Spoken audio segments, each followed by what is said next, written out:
Hey, hey, hey, everybody. Great to see you. Awesome to see you. In fact, hey, we have a killer one for you guys, an absolutely amazing show for you guys this evening. We have the great Jim Fay and John Rinciari, both together in the same place to comment on what? Well, today we are going to be listening to the Patrick O Shaugnessy tapes. And of course, well, we're going to be listening to the first tape. There's three. We're not going to listen to all three in one show. That would be like a 6-hour show. So we're going to break up these into three shows. And today is part one. Super duper looking forward to it. I'll have these guys on in a minute or two. Real quick, before we get to the show today, some programming notes. I have postponed my show tomorrow because I realized, wait a second, we did this show tonight because of July 4th. Why am I scheduling a show for July 4th? So I put my July 4th show for Tuesday, July 5th, and that's going to be the Neto show, where we talk about the recent contradictions that have come up between the Neto oral history as told to me on videotape by 3 separate family members and the police report taken in 1977 and 1976 from the Neto family. So that should be a really, really great show. It's going to be a long one. We're going to get really, really deep. And Eric and I are starting a brand new series. It's going to be a weekly series. So the Manny Monday continues, but we are adding a new weekly series to the mix. It's called Psychology Sunday. And that's going to be every Sunday morning at 11 a.m. And the thought is you wake up, you have a cup of coffee, and we spend an hour or so together talking about what? Talking about these amazing letters that David Berkowitz wrote to his psychologist, David Abramson. These are the golden nuggets of the case, guys. In my opinion, it's all laid out for you in these thousands and hundreds and potentially up to 1,000 letters that this guy wrote to his psychiatrist. So we have tons and tons of exciting stuff to bring you, and you will never get this analysis anywhere else. So to that end, I want to bring us back to today's show. And boy, this is basically what I live for, guys. When I first started this video series, you guys know that I was just walking around Yonkers, aimlessly showing you the sights of the ultimate evil, never dreaming in a million years that I would meet anybody potentially involved in this, even tangentially. And here we are a year and three odd months later, on top of the world, with all of this brand new Queens DA material out. And not only that, we've spent the last 6-7 months forging amazing relationships with people who were, let's just say, well, directly involved or tangentially involved, but they were there. So the oral history and the perspective and the filling in of the blanks that you're going to get from our show is just can't be matched anywhere else. And today is a perfect example of that. My following two guests, Jim Fay is no stranger to this airwaves. You guys know him very well. And John Rinciari is no stranger to the video series, but he has only come on one show before. And he, of course, was with Jim Fay the night that they chased Berkowitz around the Bronx after him lighting some arson fires. And of course, what makes John Rinciari such a great guest today is because his name is actually uttered by Patrick O Shaugnessy himself in these tapes that we're going to hear. So you're never going to get the absolute richness of oral history. I'm so happy to have made acquaintances and, quite honestly, friendships with these guys. It's been a blast getting to know them, knowing them, working with them, talking about the case. We're basically just Son of Sam heads. We're proud of it, and we love what we're doing. So to that end, I want to bring in Jim, and I want to bring in the great John to our airwaves. Say hello, guys. How's everyone doing today? Yeah. Hey everybody, happy 4th of July. And don't forget our troops that are out there that are defending us every day. Yes, we must remember that. It's funny how in all of these holidays, we never seem to remember what the holidays are about to begin with. Jim, how you doing? Jim, we can't hear you. The red light the blinking red light. Yes, I'm doing well, thank you. Great. So welcome, guys. I want to say thanks again to both of you for spending your part of your holiday weekend with us here. And I know that I certainly appreciate it, and I can probably speak for the audience as well, that they certainly appreciate it as well. And of course, Gary is already saying, "Whoa, John, what a shirt!" What? There we go. Hey, thanks, Gary. So, of course, Gary, friend of Valentina Suriani and a great friend of the show as well. So, I want to say hello to everybody out there in the chat. There's too many of you to name individually, but you all have my appreciation. So, Jim and John, it's been a momentous couple of weeks. We've all been furiously working, on these Queens DA reports, and before that, the North Dakota stuff. And before all this stuff dropped, we were all working on the Neto stuff together and all of this interesting stuff. So we've been doing this for a while. We've been at it for a while. Been a lot of ups and downs. And before we began today, I just want to get each of your sort of take the temperature of the room, gauge how you guys are feeling, like where we're at, how you feel about what's going on in the Son of Sam. What have you learned? I mean, let's explore this for a little bit. Both, but either one of you and whoever wants to start first, just start first. Go ahead, John. Hey, Jim. John, you go first. I'm gonna forget it. I'm gonna be the MC. Okay. Well, the more information we seem to get, the more I'm starting to lean toward the fact that Berkowitz might have acted alone. And I know it's crazy to say, right? I think I've shifted my focus more from looking into people that might have been co-conspirators to clearing the names of some people that I feel were unjustly accused and accusations that were made that were pretty outrageous in Maury Terry's book. And I think right now I have three people in mind, I think, that were really unfairly treated. Number one being Wheat Carr, number two being Von Mueller, and number three being Howard Weiss. Right. I'm almost on the verge of adding a fourth person to that list, but not exactly yet. Okay. Yeah. So leave that tonight. Yeah, leave that name, or maybe you'll tell us tonight. Yeah, it does seem to be exonerating people. It seems to be totally, giving us all this cognitive dissonance because, hey, we all came into this thinking that there was a cult involved. I mean, I remember when I spoke to you the first time, we were looking into this O'Shaughnessy, and we were like, yeah, how many people were involved in this? Yeah, we have Carr, you have this, you have that. I mean, we were right there with the Maury Terry fans, with some trepidations and some reservations, of course. But it's really kind of amazing how this is coming full circle, and it's not anymore because of things that I'm saying. It's because of the evidence that we're seeing in front of us. All right, Jim, how you feeling? I agree with John. It opened my eyes to a few things. I know you have some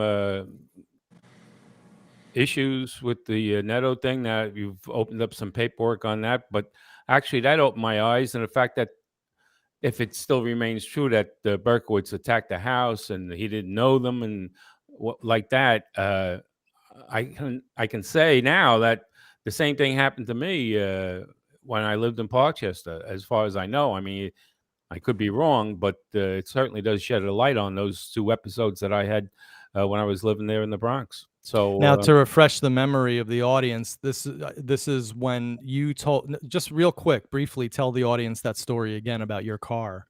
Well, it wasn't my car. I'll give you the Reader's Digest version of it. There was two incidents. There was a standpipe hose fire. I lived in a multiple dwelling, 12-story building in the Bronx, and buildings that height have to have a hose line going up in the staircase so the fireman can hook up to it. There's also a hose on that thing. It's a standpipe hose.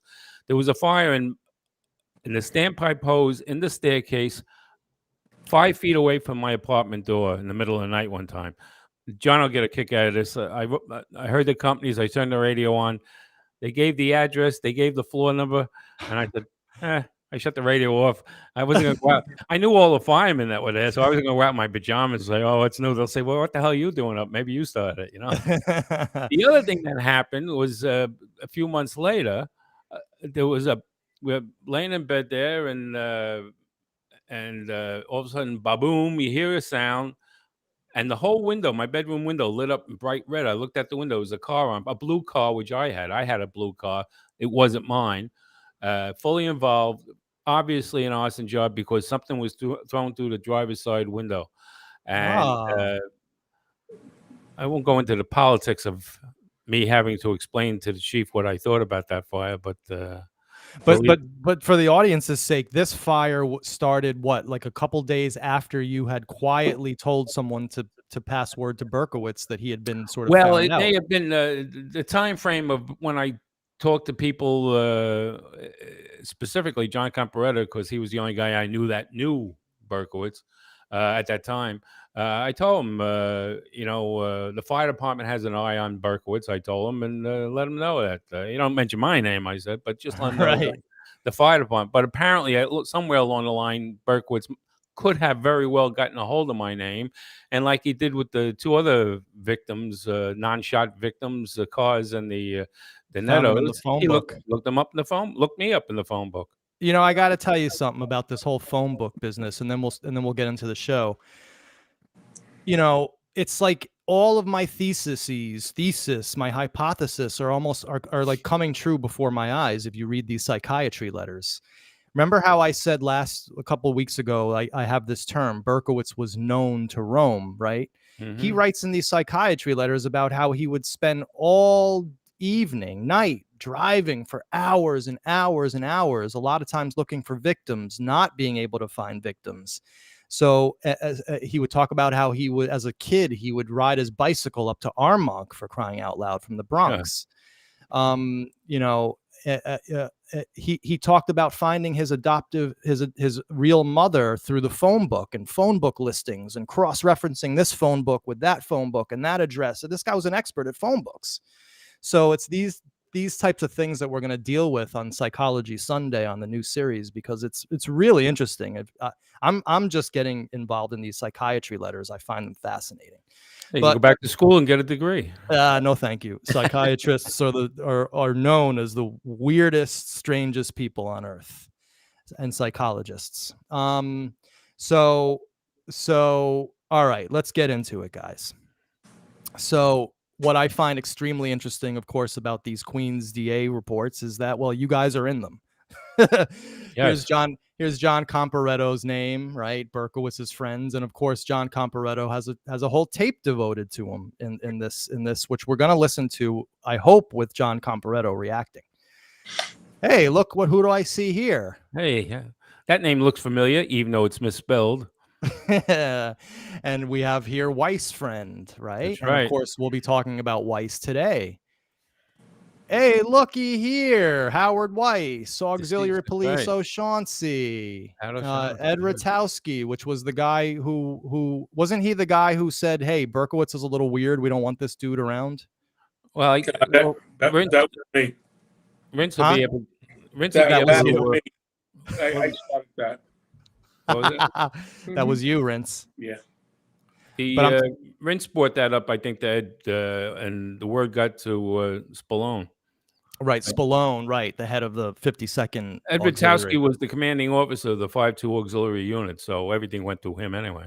Okay, yes, and I have met Ed Ratowski, very nice gentleman. So let's get into O'Shaughnessy, shall we? Now, let's establish, you guys know how I like to establish, certain facts, certain foundational material.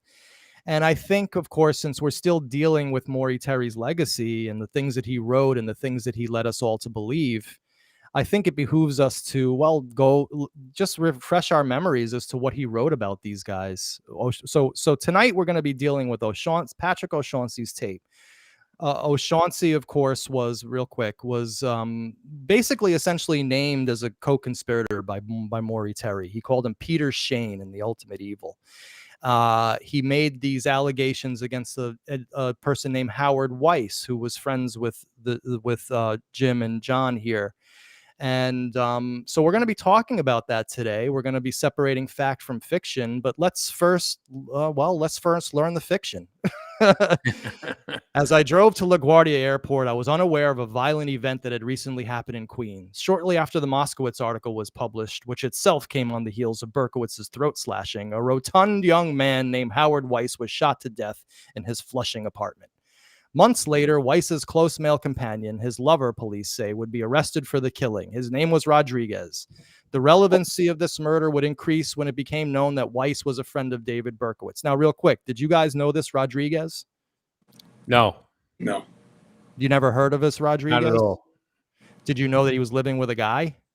I don't know if he was No. living with him, but he had. Oh, right. That was all in. That was all shocking news.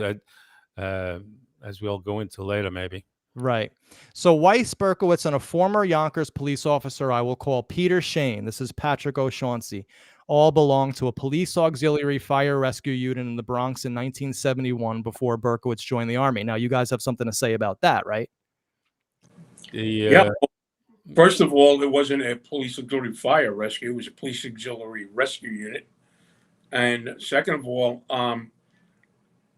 David Berkowitz did belong to a police auxiliary unit, but it wasn't the same one that Weiss and O'Shaughnessy belonged to. It was in a totally different precinct. Okay, so this right here, this paragraph right here is whether deliberate or not, it's misinformation. It's wrong information. Correct. Right. Okay. So Shane, in applying for the Yonkers police position in 1973, listed Weiss as a reference. He would later acknowledge that he gave Weiss 2 handguns in the spring of 79, shortly before Weiss's murder. Shane and Berkowitz each owned 44 Bulldogs, and although sources say Weiss also did, none was found in his apartment. But most, all right, so we'll get into that when O'Shaughnessy talks about the guns. Now, of course, this is all about the Maryland wedding, right? Which the controversial Maryland wedding, which we do not need to go into again. But for the benefit of people watching this for the first time, this wedding, it's not even sure if it actually took place in Maryland. Some people are saying it took place in the Bronx. The person who was married said it took place in the Bronx. Nobody remembers Weiss and O'Shaughnessy there. There is a videotape of Berkowitz at a wedding, but O'Shaughnessy and Weiss are not there. So this whole thing, you guys, you think that this is misinformation as well, or just erroneous? Mistake. Mm-hmm. Okay. But the thing about these mistakes, John, is that these mistakes all led us to think a certain way. Right. You know what I'm saying? There's a certain level of maliciousness in this in this false information. Right. It's all leading us down a road which is fictitious, especially as we're seeing now. So the common bond influenced their cult activities, right? So he's now saying that Weiss, O'Shaughnessy, and David Berkowitz were in a cult together. Years later, a friend of Berkowitz would supply me specifics of the fire connection. Weiss was dead, blah, blah, blah. And then this is an interesting one because this is later on where it says here, we got the Yonkers Peter Kopp with a 44 Bulldog, and they're all, so basically what Maury is trying to do in The Ultimate Evil is tie Weiss, O'Shaughnessy, and Berkowitz together. And here, of course, is O'Shaughnessy right here. And this is him, right? You guys remember him looking this way? Right. Okay, now I just want to show the audience, this is Howard Weiss.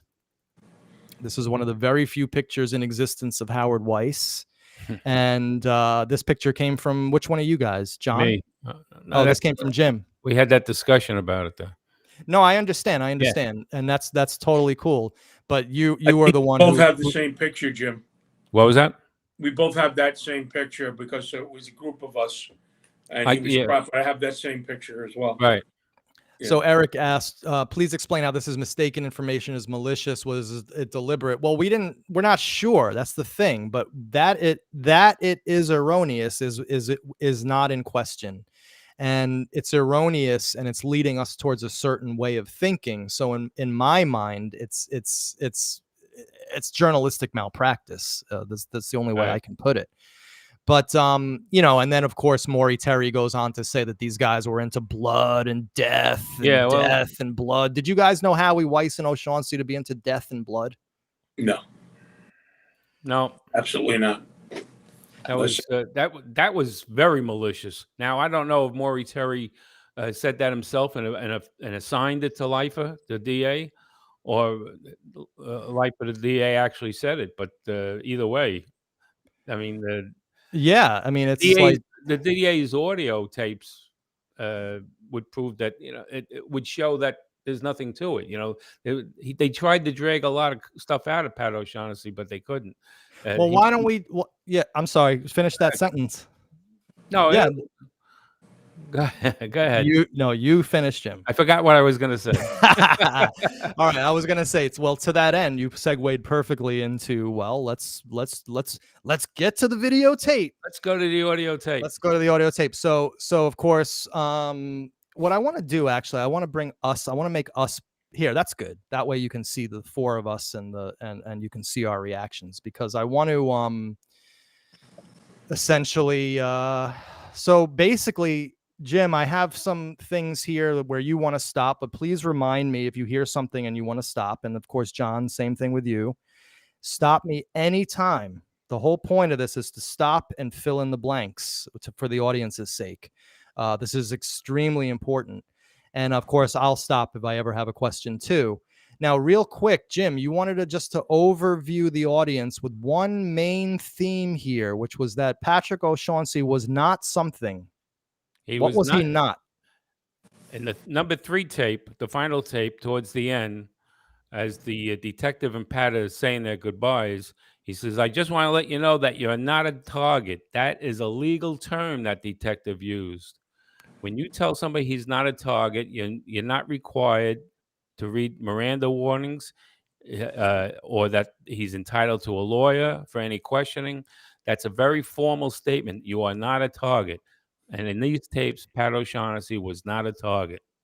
Right. And then, of course, the proof is in the pudding. He was never indicted. He was never charged. Exactly. He was never brought in for follow-up questionings. Right. And listen, the three of us 5 months ago, were meeting in John's basement, figuring out how we can find this guy to interrogate him. So it's not like we thought that he was innocent.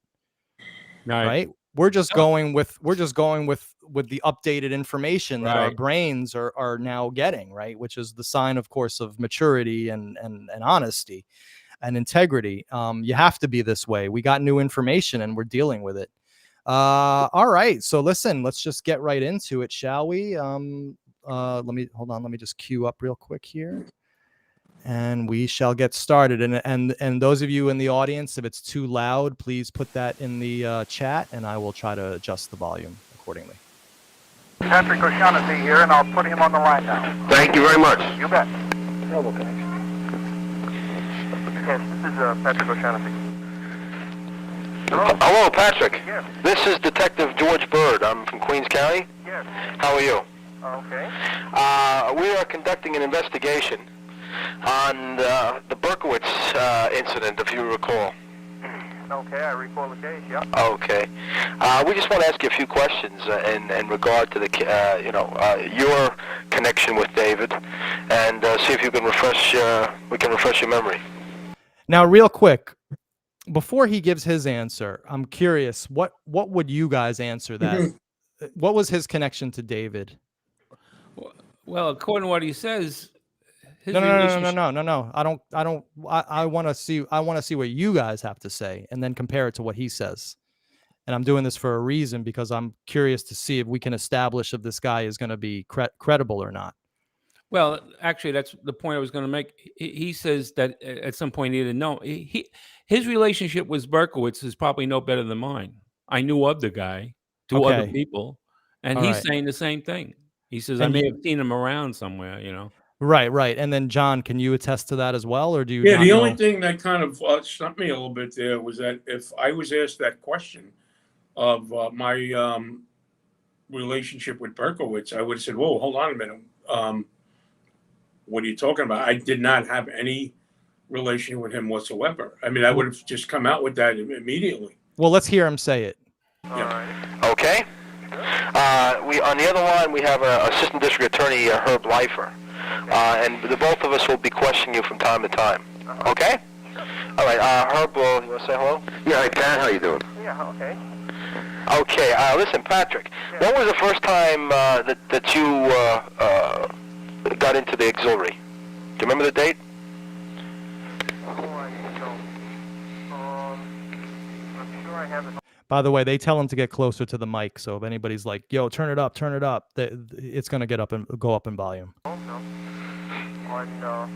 Because I got into the red program, and we received instruction. We went to school right away for so many weeks, and I was given the diploma, so I took the date off that. Hey, Pat, could you get a little closer to the receiver? Yeah, I'm right on. Okay. I guess the wire from California is narrow. Okay, well, as far as an exact date, they should have it with my records there. However, I'm sure that I can get it by going through the records that I have at home. Looking at the diploma that I have from auxiliary rescue. Well, for now, can you give us a ballpark figure?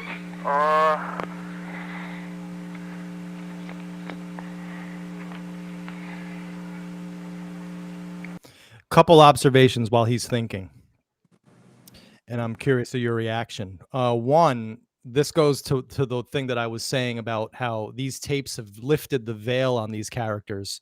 Before I heard Patrick O'Shaughnessy's voice for the first time, I thought he was a salivating monster ready to kill people, pulling guns out. He was going to sound insane. He sounds like the little Patrick O'Shaugnessy from the corner, my nice fireman guy who just, who I grew up with, in my building here in the Bronx. And number two, can you set up real quick? Because I think it's important to establish for the audience, where is Patrick O'Shaugnessy at the present time that he's being interviewed? He's at 29 Palms Marine Corps Base in California, in the desert. So he's at the Marine Corps base. He had resigned from the Yonkers Police Department and went back in the Marine Corps. Right. And Jim, I think your mute is still on. They tracked him down to 29 Palms, and I believe he was in a Marine Corps office. They called him to use the phone in this office, and he was tying the phone up. Right. That's what I was going to say. Calls later on in this interview. So is he was going to be on the phone that long? Is he in a room with other men right now that can be listening? More than likely, I would say more than likely, yes. Okay, so we don't know for sure, but I would say more than likely, yes, he was. Jim, do you have an opinion on that? Yeah, for what it's worth, they just caught him at a bad time. He's at this office with the other Marine people out in California in 1979. Phone service ain't that great, apparently. And that's why you have this. Sometimes Pat misinterprets the question and they can't hear each other. It gets a little difficult here. So he's not on his own phone. Certainly. And also, the reason why I want to bring that up is because imagine you were answering, and I'm not saying you and John, I'm saying you out there in the audience, you were answering questions from the Queen's DA in a Marine Corps office with other Marines around you. You would probably sound kind of quiet, somewhat evasive as well. Well, actually, the damage is done. The guy, he said, "This is Detective Bird from the Queens District Attorney's Office. We want to look at that." That's true. I forgot about that. His answers were a little bit short and tentative in the beginning. Well, I think that explains, putting yourself in his shoes. If he's standing there answering these questions with other people in the room, he's going to be a little bit cautious about how he's going to answer these questions. Well, not only that, he was a cop. You're talking to the district attorney. You're not going to lay your lifeline on there, cry the blues to him. He knows enough that when you're talking to the district attorney, it's on the record whether they say so or not. Right. All right, so let's carry on. 71, 72. Okay. I'd say 72-ish, 1972 sometime. All right, now, when you were in the auxiliary, were you in the regular auxiliary or in the emergency? In the emergency. I see. Remember who your commanding officer was? At the time, I believe his name was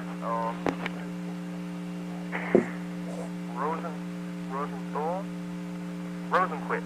Rosenquist? Yes. What was it? Well, actually, the chain of command there at the time was Dave Rosenzweig, who you met. He was actually the borough commander of the Bronx for auxiliary emergency service units. Right. And there was only two. And Howie was his executive officer in the borough level. Howie Weiss. And Ed Rutowski was the commanding officer of the 5-2 Precinct Auxiliary Unit. So why wouldn't he be able to get Rosenzweig's name right? That was his commanding officer. Well, as I said, Dave came around more often than not, but he didn't come around all the time like Ed Okay. did, you know. All right. I mean, So he wasn't as ubiquitous a presence. right. Okay. Howie was, but Dave wasn't. Yeah. Right. Okay. And let's see, his exec was Howard Weiss, There a we go. friend of mine. See, guys, where are you going to get this? That's right. You just had Jim say it, and then you had Patrick O'Shaughnessy 40 years ago say it on tape. Who was since deceased. Right. When did you learn that Howie Weiss had died? I got a letter I had written to him, and I got a letter back from his brother stating that he had been shot. This was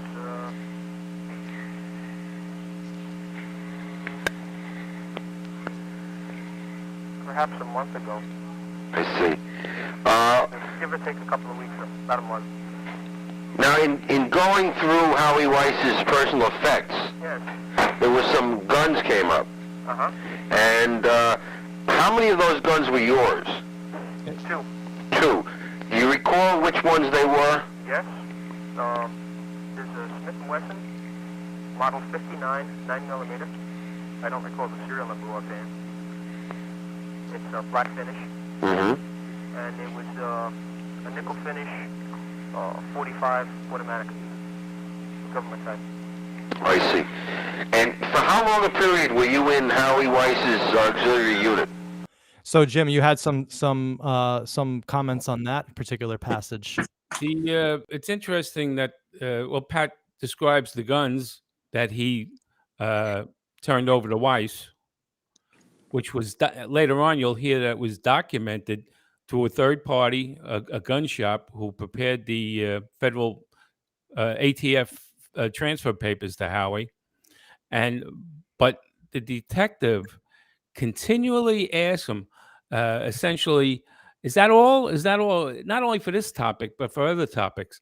Apparently, again, this is my guesswork. Since he's from the Queens DA's office, I'm going to say that Santucci said to him, listen, either prove it, disprove this Maury Terry. He's coming out with all this stuff. Right. And Maury Terry said, well, everybody's got 44s, you know, Berkowitz, Weiss, everybody has a 44. And he's calling, you know, did you have any other guns? No, you know, I mean, it's documented. It's easily documented, especially for a cop, where his guns were and are. Right. And he details it here. So that 44 thing is out the window, too.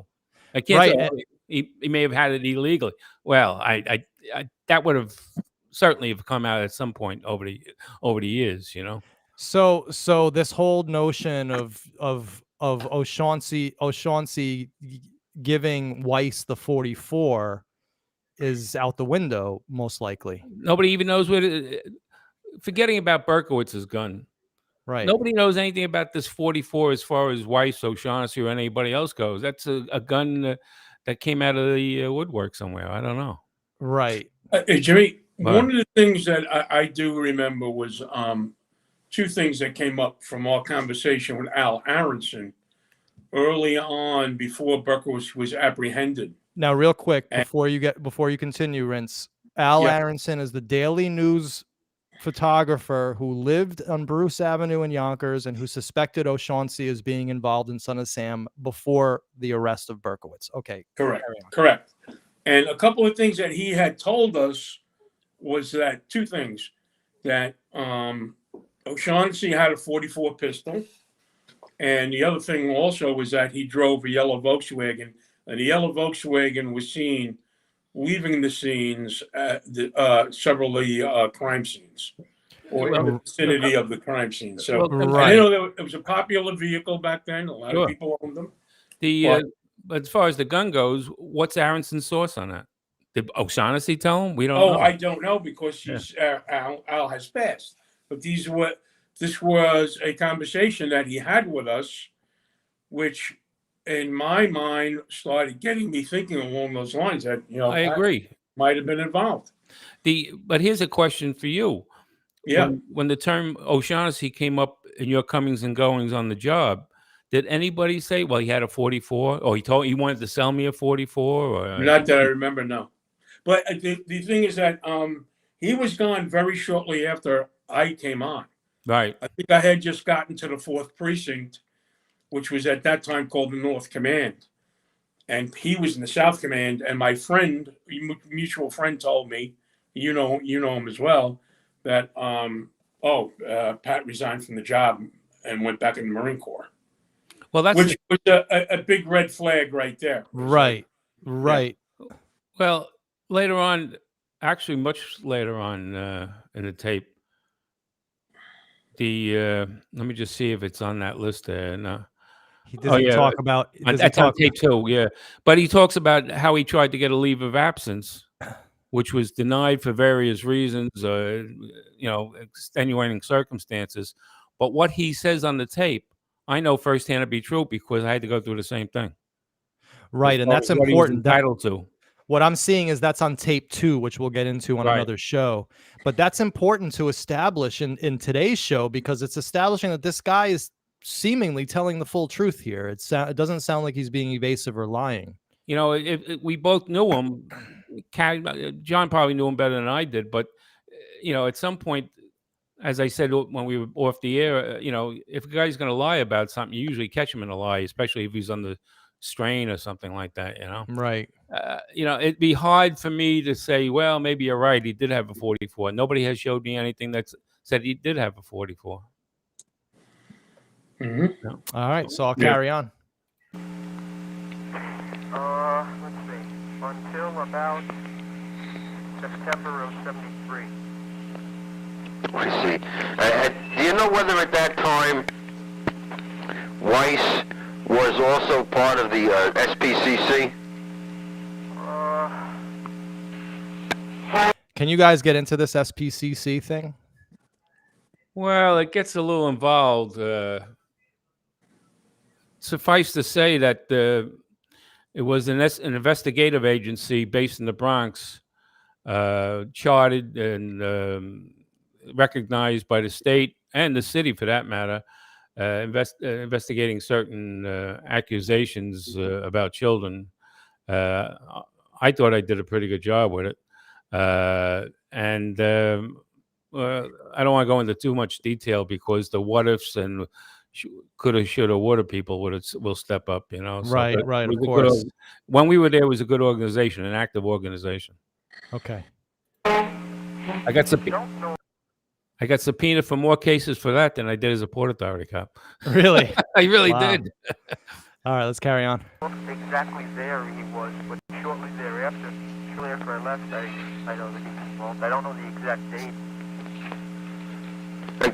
Getting back to the guns. Yes. Was that the only time you had ever given Weiss any of your guns or traded guns with Weiss? See, he's trying to bring out that 44. I'm pretty sure it was. Right. But the answer that he gives right here isn't very equivalent. He goes, I'm pretty sure it was. Yeah, that was not an answer that would. Okay, you have something to say, John? Sorry, John. Did you have something to say, John? No, but the only thing is that if he had given Howie Weiss had a 44, and it was secured in his apartment, that would have been recovered at that crime scene. Right. There was no 44. Disposed of it for some reason prior to his death. I got it. I know what he did with it. He gave it to Berkowitz. Yeah, that's it. Right. All right. Next. Well, we know where Berkowitz got his gun anyway. So. Yes. All right. Carrying on. There was a day I had a car accident and I was hospitalized. Mm-hmm. And he might have had. I don't know if they did this or not. I didn't hear the last thing. No, I was hospitalized after a car accident in Right. '74. December 6th, I believe it was. Is there any backstory to that car accident that we should know about? All I knew is he flipped the car on Marshall Parkway somewhere. It's a Corvette, right? It was a Corvette. That was it. See, all right. So the picture that it's emerging for me is it's very similar to kind of what else is happening in this case with people. We're dealing with people who might not be angels, might not be Boy Scouts, might not be even on the level legally with everything, might be insane and psychotic in some cases. But That doesn't mean that they're involved with David Berkowitz and Son of Sam. Oh, Right. That's my Correct. theory on the whole thing too. Right, exactly. And it's sounding like O'Shaughnessy might be one of these characters. Maury put him in there because, well, he's a cop and he's in Yonkers and he was involved with auxiliary, but he got the auxiliary unit wrong. He got the Berkowitz and O'Shaughnessy were not in the same auxiliary unit together, which takes out a lot of Maury's thesis right there. And There was some behavior coming from Pat that was very abnormal. If you had met him, I knew him since high school. Mm-hmm. He Oh, was really? a very Okay. personable guy, a good guy. At one point, he was a guy that, I'd like to hang out with. Well, he sounds like just a normal He guy. then he had another side to him at times when he would do these things and that's what happened with between me and him. I said, I have to put some distance between me and Pat. But let me ask you something over here, though. Yeah. What these changes in his behavior, were they drug or alcohol induced? Nope. No. You know, No.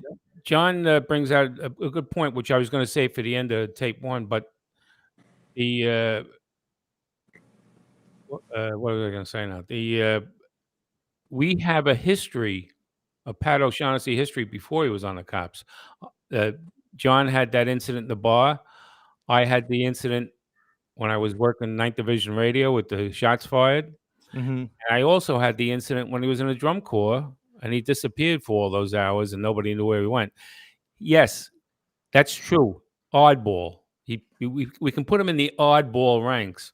Now tell me how does that lock him up with Right. Berkowitz? With Berkowitz, right? That's what we're here for, you know? Right, because that's where we're at in this case. It's no longer good enough to say, yeah, he's involved. Right. You have to put him into something. You have to get his car in a spot. You have to get the police report where it talks about somebody seeing O'Shaughnessy's face in his car and this and that. So far, we've got bupkis. Yeah. You know what we need to do is find out where and how that Maury Terry got the list of the 22 disciples with these people's names on it. Right. And how that came about and where exactly it originated. And I think the story therein lies. Right. Yeah, I think so too. Sourcing is very important in this thing. And if we don't have sources, we can't use it. Yeah. Exactly. And of course, Maury Terry didn't put an index or a bibliography or anything in his. And also, you made note of something very interesting in that list of people have not, where he says at the end, this person has not been interviewed yet. He just threw the information out there, and at the end he said that this person has not been interviewed yet in his papers. Right, exactly. Right. He seemed to point lines between people without having very much evidence whatsoever, as he did toward the end of the book with the Arliss Perry homicide, right? Stanford University and Charles Manson. Oh, by the way, I figured out. How do you make these connections? Well, I'll tell you right now how I figured out the Arliss Perry thing. In the psychiatrist letter in Berkowitz's letters to the psychiatrist, there's several copies of letters to a girlfriend he had named D. Channel. She was sending him true crime articles, and they formed a little club where they were involved with talking about different true crime cases across America. They were obsessed with the Bundy case. They were involved with the Edward Kemper case. He heard about Arliss Perry through one of these articles that D. Channel sent him. That would make sense. It's in the freaking letter. And then Maury Terry writes, "Stalked and slain." Yeah, and then he gets North Dakota all involved. I mean, unbelievable stuff. All right, let's carry on. This is great show so far. Mm-hmm. And I was in Montague Hospital, and he was just called to the scene. And I don't know if he took my revolver and turned it into the department, or if the department had someone come down. Well, when you had that accident, were you on the Yonkers PD or were you Yonkers PD? Yeah. By the way, you had mentioned a few minutes ago that the records were at home. Is that home in California or in New York? Well, presently they're here with me. I see. It's a temporary residence. I'm assigned for instruction. And what is your whole family is with you in California? Well, it's just my wife. My mom still resides in New York. I see. So you don't have any residence of your own in New York any longer? No, not per se. Everything you would have would be at home there in California. You know, and I move that wherever I go. Uh-huh. I see. There is, you know, there's just myself and my wife. Just a comment on that. You know, in the back of my mind, he's asking where his paperwork is, in New York or California, and he went back and forth with it a couple of times. I'm wondering in the back of my mind if they were considering getting a warrant for the New York address to get their hands on that paperwork. But what paperwork are they looking for? Everything he mentions, the date of he was appointed an auxiliary, the gun transfer information, the original receipts for the gun. If again, off the top of my head, I would say that they were emphasizing. Is it New York or California? Is it with you, or you know? Right, they're trying to find out where these papers Your are. mother's house. Right. Maybe they would have told Santucci. Maybe we hit the place with a warrant. We can find out what's going on here. Right. All right, cool. What type of guns did you have when you were on the job in Yonkers? Yes. Besides your service revolver, what type of guns did you have? Okay. 357 Smith & Wesson, model 19, square butt. And I can even tell you who I sold that to. I remember that. Who was that? George Hazard. Is he a cop or? Yes, he was a cop in Yonkers. Okay. Did you guys know him? I know him. What was his name? George what? George Hazard. Hazard? Yes, As in the Dukes of Hazzard? correct. Wow. Did he get made fun of for that name? I mean, no. I mean, I'm just trying to figure it out because that's like a weird name for a cop to have. I don't think people will be over his name. That's funny. So did he ever talk about receiving this gun, buying this gun off O'Shaughnessy, or is this the first you ever heard of it? It's the first I heard of it was on the tape. All right, cool. Those transactions. You have to also understand we worked in different commands. And okay. George and a lot of people that he mentions worked in the South Command with him. And at that time, Yonkers went from 4 precincts to 2. And then after a period of time, it went back to 4 precincts again. Uh-huh. So the north, the city was divided in half, and you had the South Command precinct boundary lines, where Pat worked, were from the Hudson River all the way to the Bronx River Parkway. Wow. And then I think it was divided across Tuckahoe Road. That's huge. Everything north of that was same boundaries was the North Command. This gets back to 4. This gets back to what Lorenzo was telling me about the culture of YPD back then and why, a guy like Berkowitz could slip through the cracks. There just was so much work and not enough cops. Yeah, we're really spread out. I think the FBI at that time said we needed 1,500 cops, and at that point, I think we're operating with about 450. Oh my God! Sounds like modern New York City. The area, 25 square miles. Wow, sounds like modern New York. Was it tough getting a day off, John? It was tough, yeah. And if you're in a sector car, especially on the west side, you just went from job to job to job, and then they were holding jobs sometimes 3 or 4 hours. Sure. In the computer, and you'd show up. They wouldn't tell you that how old the job was, and you'd ring the bell in the middle of the night. People had to fight. The fight started all over again. You just woke up, and now they want to fight you for showing up 3 hours later. Yeah, that's funny, but I think that this is actually important information to fill in for the audience's sake, because everybody plays Monday morning quarterback and looks back on the Berkowitz crimes in Yonkers and says, they should have got him. And in retrospect, they actually should have got him. At that time, Manny, everybody was having financial problems. Right. New York City laid off cops right after that. Right. Myself and Jimmy were supposed to go in the academy in '75. The class didn't go in because of layoffs in the NYPD. And everybody was having fiscal difficulties. They were trying to get by with as little as possible. Right. Now we're back to those everybody days. was stretched thin, including the Yonkers detectives as well at that time. Exactly. And so they didn't have time to sit with like a family like the Nettos and elicit a story out of them like I could. It was what you could get when, do the best job you can. But especially in the patrol force, you were just responding from job to job. Right. It was a bit slower where Pat worked because he worked in the east side in the South Command. I think because he didn't have as many jobs, but everybody that worked on the west side was constant. You know, real quick before we get back to the tape, I've done so many deep dives into these files now.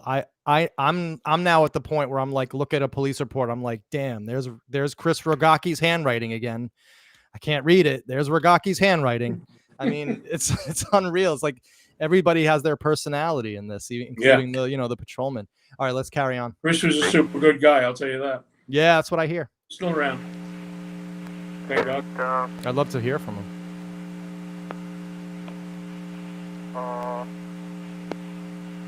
So they're talking about guns here. 357. 357. Also a Smith & Wesson. Mm-hmm. And that was sold, I don't recall the name, but it was sold through a friend I had on the Oxford Police Department. I see. Transferred to him and he made the sale. And what was his name? Andy Rose. Andy what? Was it Andy Rosa?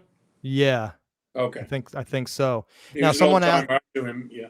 Someone asked before, is it common for cops to just trade guns with one another and flip guns? Yeah. And that's what is it about that? Is it just like you have a gun? You know what happens is you get a gun, you really like it, you fall in love with it, say, I want to get this other gun, so I'll sell this one. And hey, listen, I'm selling this 357. You interested? Oh, how much you want for it? Yeah, okay, yeah, I'll buy it. And then you sell it, and you have some federal forms you have to fill out through a federal firearms dealer, and they transfer the ownership. And then you have to notify the department, and it goes on your car.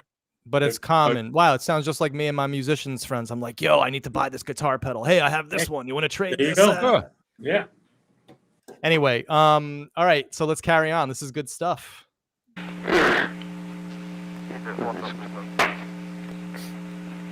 Did you ever have any other type of weapons at all? Either on or when you were on the job? An off-duty weapon of any kind? Well,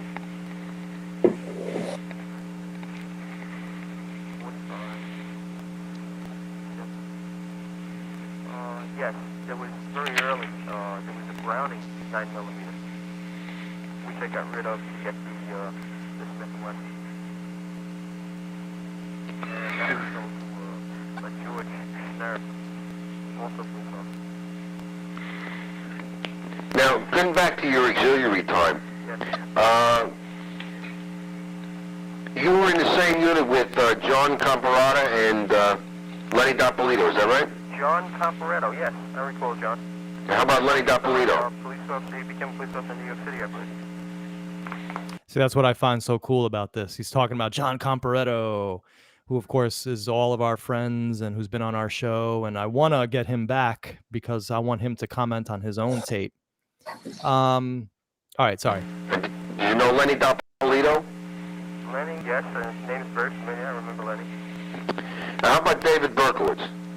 No, I had a reporter call me on this, I guess about a week after I get the letter from Howard's brother. Mm-hmm. And he had asked me about Berkowitz also. And I don't ever recall meeting him or seeing him outside of, pictures in the paper. John, any opinion? I can't dispute that, but they definitely were not together in that same auxiliary rescue unit. And I don't know how any other way he would have came to know Berkowitz. But how do you feel he answered that question? I thought he answered it pretty truthfully. It sounded to me. It wasn't trying to be deceptive. You don't think that it was suspicious that the guy says, "You ever recall Berkowitz?" and he has to sit there and think about it for like a minute? He knew John Comparetto. He knew Lenny Doppolito. Yeah, because I think that thing with that name, maybe name would have been very fresh in his mind, especially after Berkowitz's arrest. But also, he had the phone call from the reporter, right? About, prior to this call. So, and it would make sense if he wasn't in the same auxiliary unit because John Comparetto and Lenny Dapolito were in the 52nd with him, and Berkowitz had been excluded from that. Right. Well, John and Lenny both had started in the 4-5 with Berkowitz. Right. And they transferred to the 5-2. Right. I don't know if what their reason was. I think it was the 5-2 truck did more jobs. It was more active. So But they came up, and then it was Hank Spallone, who was the coordinator, came to us one day and said, "Hey, do you guys know anything about this guy in the 4-5 Berkowitz? He's trying to transfer up here." And myself and a few other guys said, "Well, you think he's a little shady," and we were hearing things about him at that time. So O'Shaughnessy would have known Comparetto and Dapolito from the time that they entered the 52nd. He didn't know them before. No. So that means that Berkowitz. So that means that Berkowitz would have come with them if he was if. All right, so in other words, It makes sense that he wouldn't have known Berkowitz. I think Berkowitz got the idea to leave after those two left. Those two had already left, and there was a time after they were already established in the 52nd, and then he said, you know what? I'm not liking it here. I want to transfer there," and he put in the paperwork, and it was denied. So Berkowitz never got up to the 52nd, so he never would have been in the milieu of O'Shaughnessy, and O'Shaughnessy did not know Berkowitz as part of this whole circle of friends of Comparetto and Dapolito. He was from a separate... I don't believe so, no. Okay, so he was from a separate... That's what we're trying to figure out here. He really didn't hang out with the circle of friends either. He was in the unit. I knew him from high school. I see him in the bars. But he wasn't really a guy that he would come and hang out with this certain group or the guys in our group. Right. So... All right. So again, this is all really good to elicit because, we're trying to figure out, is there any way that this guy O'Shaughnessy could have known Berkowitz enough that they would have trusted each other to form a partnership with some extent? I doubt it. And so far, it's not seeming that way. Okay, let's carry on. See, the reason your name popped up was as a result of conversations we'd had both in the Yonkers PD and with other members or former members of the auxiliary. And up in Yonkers, they had a couple of the cops had said that you had indicated to them that you knew Berkowitz when you were down in the auxiliary. No, I never said that. Not at all. There's a few gentlemen from that job there that I don't get along with too well. Part of the reason for my taking a 4-year leave of absence. Is that true? Pat was one of these guys that created his own problems. He marched to his own drum. And I think that's what precipitated his stress with staying on the job. Okay. Because the job really didn't go along with a lot of things that he did. Right. I would imagine that you can't be a lone cop if you're on a police force. Well, you can be a lone cop, but it was that he did things that were way out of the realm of the rules and regulations. Right. And then all these reports would come back to the job that he was involved in, like the incident that happened at his home, which Jimmy knew about in the 50th precinct when he lived in the Bronx. I never said anything about the incident in the bar with him to anybody, but I'm sure that that type of behavior that he was involved in was getting known, and he started to get a reputation as being a little bit off his rocker. Right. And being a real nice guy. I actually thought about this, and I remember that he had a captain, and I was friends with the captain's son. And the captain's son used to tell me that, and I asked him, this guy, Pat, he works for your dad. He goes, "Oh yeah, my father really likes him." The captain really liked him, so he's a very likable person. You know who this sounds eerily? Things that he would get involved in caused problems for himself and for other people.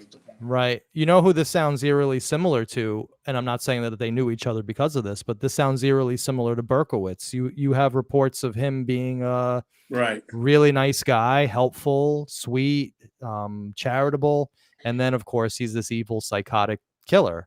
That's so not that O'Shaughnessy was, but I'm just saying, like, it is possible within one person to have those dichotomies. Must have Yeah. been something. Must have been something in the water. You know, It must be the although water I they drink. witnessed some of this behavior come from Pat, I never disliked him ever. Right. You know? And Yeah, you never he- got the. That's right. Even with the drum corps thing, Yeah. it was tolerated. You know, O'Shaughnessy. Yeah. Right. No one ever was thinking this guy's a psychotic murderer. No. No, I actually, I would say even after the incident, I liked him. I just felt kind of bad. I said, I really can't hang out with him because of some of the things he does. I don't want to get jammed up. So your only thought of this guy O'Shaughnessy being involved, the son of Sam, was because of Al Aronson, who you did respect, and because of Maury Terry. Yeah. Okay. Well, the Maury Terry. And the other thing, the big red flag was when he abruptly left the Left- department, right. to go in the Marine Corps. But To me, that didn't make sense, and he explained it. But I still have to look at it and say, well, Right. most But people when wouldn't, make a move like that. But when we listen to tape 2, we'll explore that a little that bit more. still doesn't make him a murderer. Right. And it could just Or be an a weird. accomplice to murder. It could just be a weird timing of events. This thing happened Yeah. with his dad. He had to leave right when the Queen's DA. I mean, sometimes shit just happens. All right, let's carry on.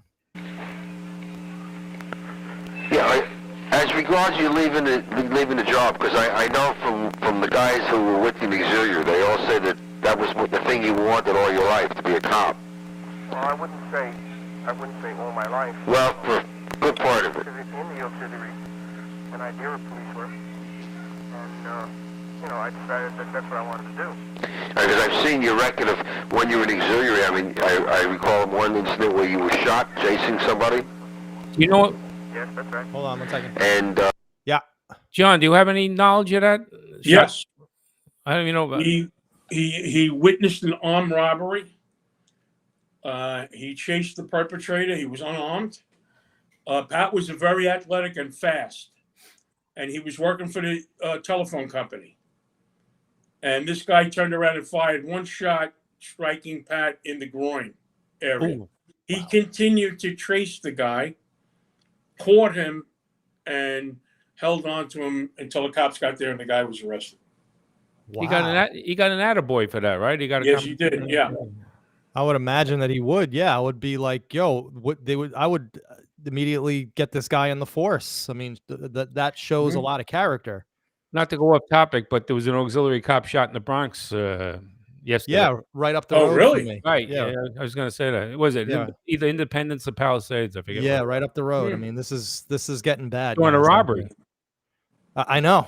A robbery of an off-duty cop. Unbelievable. All right, let's carry on. from that, of course, I got the impression, and the fact that you were in the Auxiliary, and a lot of the guys in the Auxiliary are buffs, the idea that you were very much interested in becoming a police officer. Yes. And when you suddenly resigned from the job or took a leave of absence. Well, right, okay. It wasn't a resignation, it's a leave of absence. Right. It was quite surprising to us.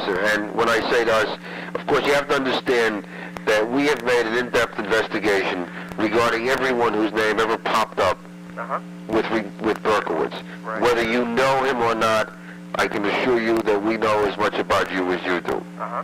So that. Do you guys want to, Jim? You want to comment on that? Well, he says I think he's trying to pull more information out of him by saying we know more, as much about you as you do. Right. Don't bullshit us. But right. he doesn't go back after him and say, if that's true, he doesn't say, well, you just said, as I explained before, you said this. Now now you're saying that. Well, which is it? We know that.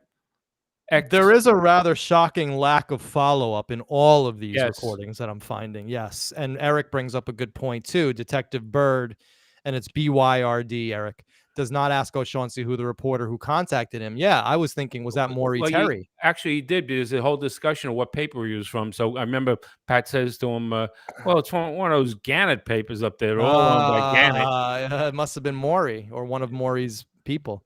All right, let's carry on.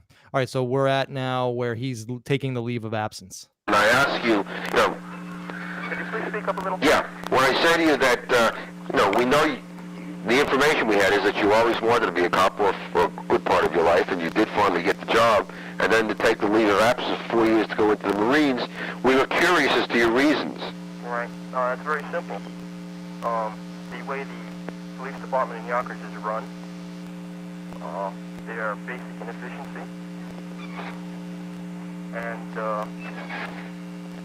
as a result of that, I was just so disgusted with the job that I decided that I should get away for a couple of years. It was bothering me in the form of, well, similar to ulcers. Uh-huh. And it was causing a lot of trouble between myself and my wife. So John, so he's saying that he hated the Yonkers PD and they caused him ulcers and was causing him problems. Any opinions on that? Yeah, I think things that Pat did, the way he conducted himself, caused his own self to have ulcers and problems on the job. Right. How come I didn't have those problems? Right. I mean, from what it's sounding like, the person, most of the guys I know didn't have problems like that. right. I mean, from what it's sounding like, the personality that's evolving from this guy is a guy who was basically marched to the beat of his own drummer, did whatever the hell he wanted, and couldn't handle the discipline of being in a regimented organization. Right. Sounds kind of like me. But you know what? The funny part is, so you're having problems with the discipline in the Yonkers PD, and you go back. You go to the yeah, right. And also, what about his father? I thought his father was the reason why he left Yonkers PD. I thought he was like. I think it was. Oh no! Why he left the Marine Corps? I think he had a hardship because his mom was sick. Oh wait, he left the Marine Corps because of that. Father, but I think he left the Marine Corps. If I remember correctly, his mom was sick. Yeah. Okay, so that was the Marine Corps. He didn't leave the Yonkers PD because of the. Okay, yeah. Right. But now I'm getting confused. And he got a hardship from the Marine Corps. Okay. Before I think it was during the period that he was in boot camp at Paris Island that he had this hardship. He had to come home because something happened with his mom. Right. Now, that's one of the things that puzzles me is like, you're worried about this one in the Yonkers Police Department. You go back in the Marine Corps because you can't handle his discipline. Yeah, that's a little bit strange. That is a little strange. I have to admit that too. It's something that I didn't even think about. Pat, talk about the discipline. Pat brings out a point later on in the tape that he tried to get a job as a locksmith, and one of the Yonkers bosses put the kibosh on it. But he brings out, meanwhile, he says he was letting cops work off duty driving tow trucks for authorized tow up there, which is no good as far as I'm concerned. So I think what he was complaining about was that what was good for the goose wasn't necessarily rules for thee, not for me, right? And the Marines, it's one way or the highway, right? So maybe he wanted that discipline, or at least an exact thing. But just from a personal note, when I left the fire department as a dispatcher, what this detective is saying to Pat, people were saying to me, leaving the fire department? You're going to leave a civil service job to go as a provisional? I said, yeah, well, that's enough. I had that. The fire stopped. I grew up in the fire department. My father was a fireman. I rode with him companies. I became a dispatcher at the worst times, the busiest times in New York Fire Department. When the fire stopped, is that all there is? There's got to be more to life. And then I went to the DA's office. They happened to be right because I didn't last in the DA's office. But I landed on my feet in a big picture, so life is just a bunch of experiences. Yes, that's for sure. All right, I'm going to carry on. Not so much the hours, but the frustration on the job. Now, getting back to when you... But just real as an aside, it's so rich listening to this tape with you guys because we get this backstory that we never would be able to get unless we actually were speaking to you guys. All right, let me carry on. And Maury Terry had the accident. Yes. In 74. Was that in the Corvette? Yes. And do you recall at that time who your insurance company was?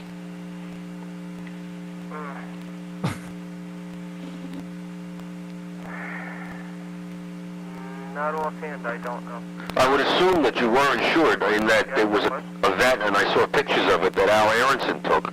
Yes. Hey, that were pretty wrapped up. Yeah. Yeah, I was busted up pretty good now.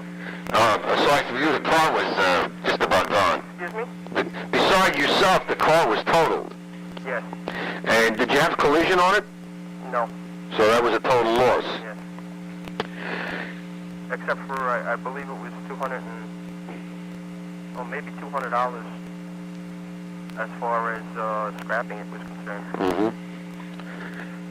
That's through one of the local towing outfits. Do you own a car now? Yes, I do. And is that registered in New York, California? In New York. In New York? Yes. And what kind of an automobile is that? What kind? Yeah, what type? Toyota. A Toyota? Yes. A black Celica. Does it still have New York plates on it? Yes, it does. Do you recall the plate offhand? 991 Ira Nancy Robert.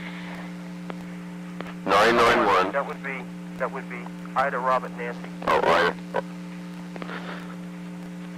I-R-N. You know, it's interesting. I don't know if he said it already or he will say it. The detective said, we did a whole background check on you. We know as much about you as you do. We didn't know anything about the present car he had. Yeah. You know, he's unless he's just being I think coy. he was testing him, maybe. Unless he was testing him, right? Well, Yeah, right. gonna be truthful. That's true, but he asked him specifically. He could have said, "Well, black Toyota with New York plates on it," and I would have said, "All right, well, that's the car we found." You know, Right. it leaves a lot to be desired, the whole thing. But let's go on. I agree on both ends, the questioner and the questionee. Right. Yeah. Do you recall when you registered that car for the first time? Well, I purchased it new. Why would they give a crap about this car? The only thing, can you shed any light on that? I don't even think that he's just trying to find out if he's, as long as he's not bullshitting everybody. Yeah, I think this is basically to trying to just see how truthful he is, and maybe lead up to some questions about, well, as they do, they lead up to stuff about the yellow Volkswagen. They want to establish Right, they do. All right, so basic questioning with him. But that's All right, in so tape 2, I think. all right, well, it Okay. doesn't matter. Yeah. You see, we're already at an hour and 11 minutes, and we're not even halfway through. So you see why I'm splitting this up into three shows. All right, let's carry on. I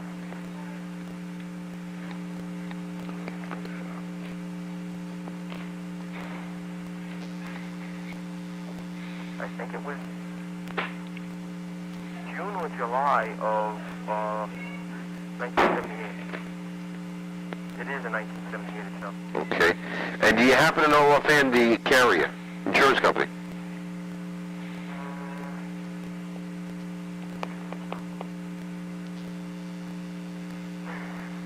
I think it's it's got to be the same one I have now.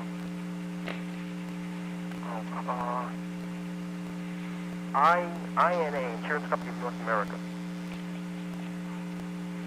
You don't happen to have an insurance card or anything with you with the policy number? Let me take a look. Why is there so much concern over the insurance? All right. In running a check back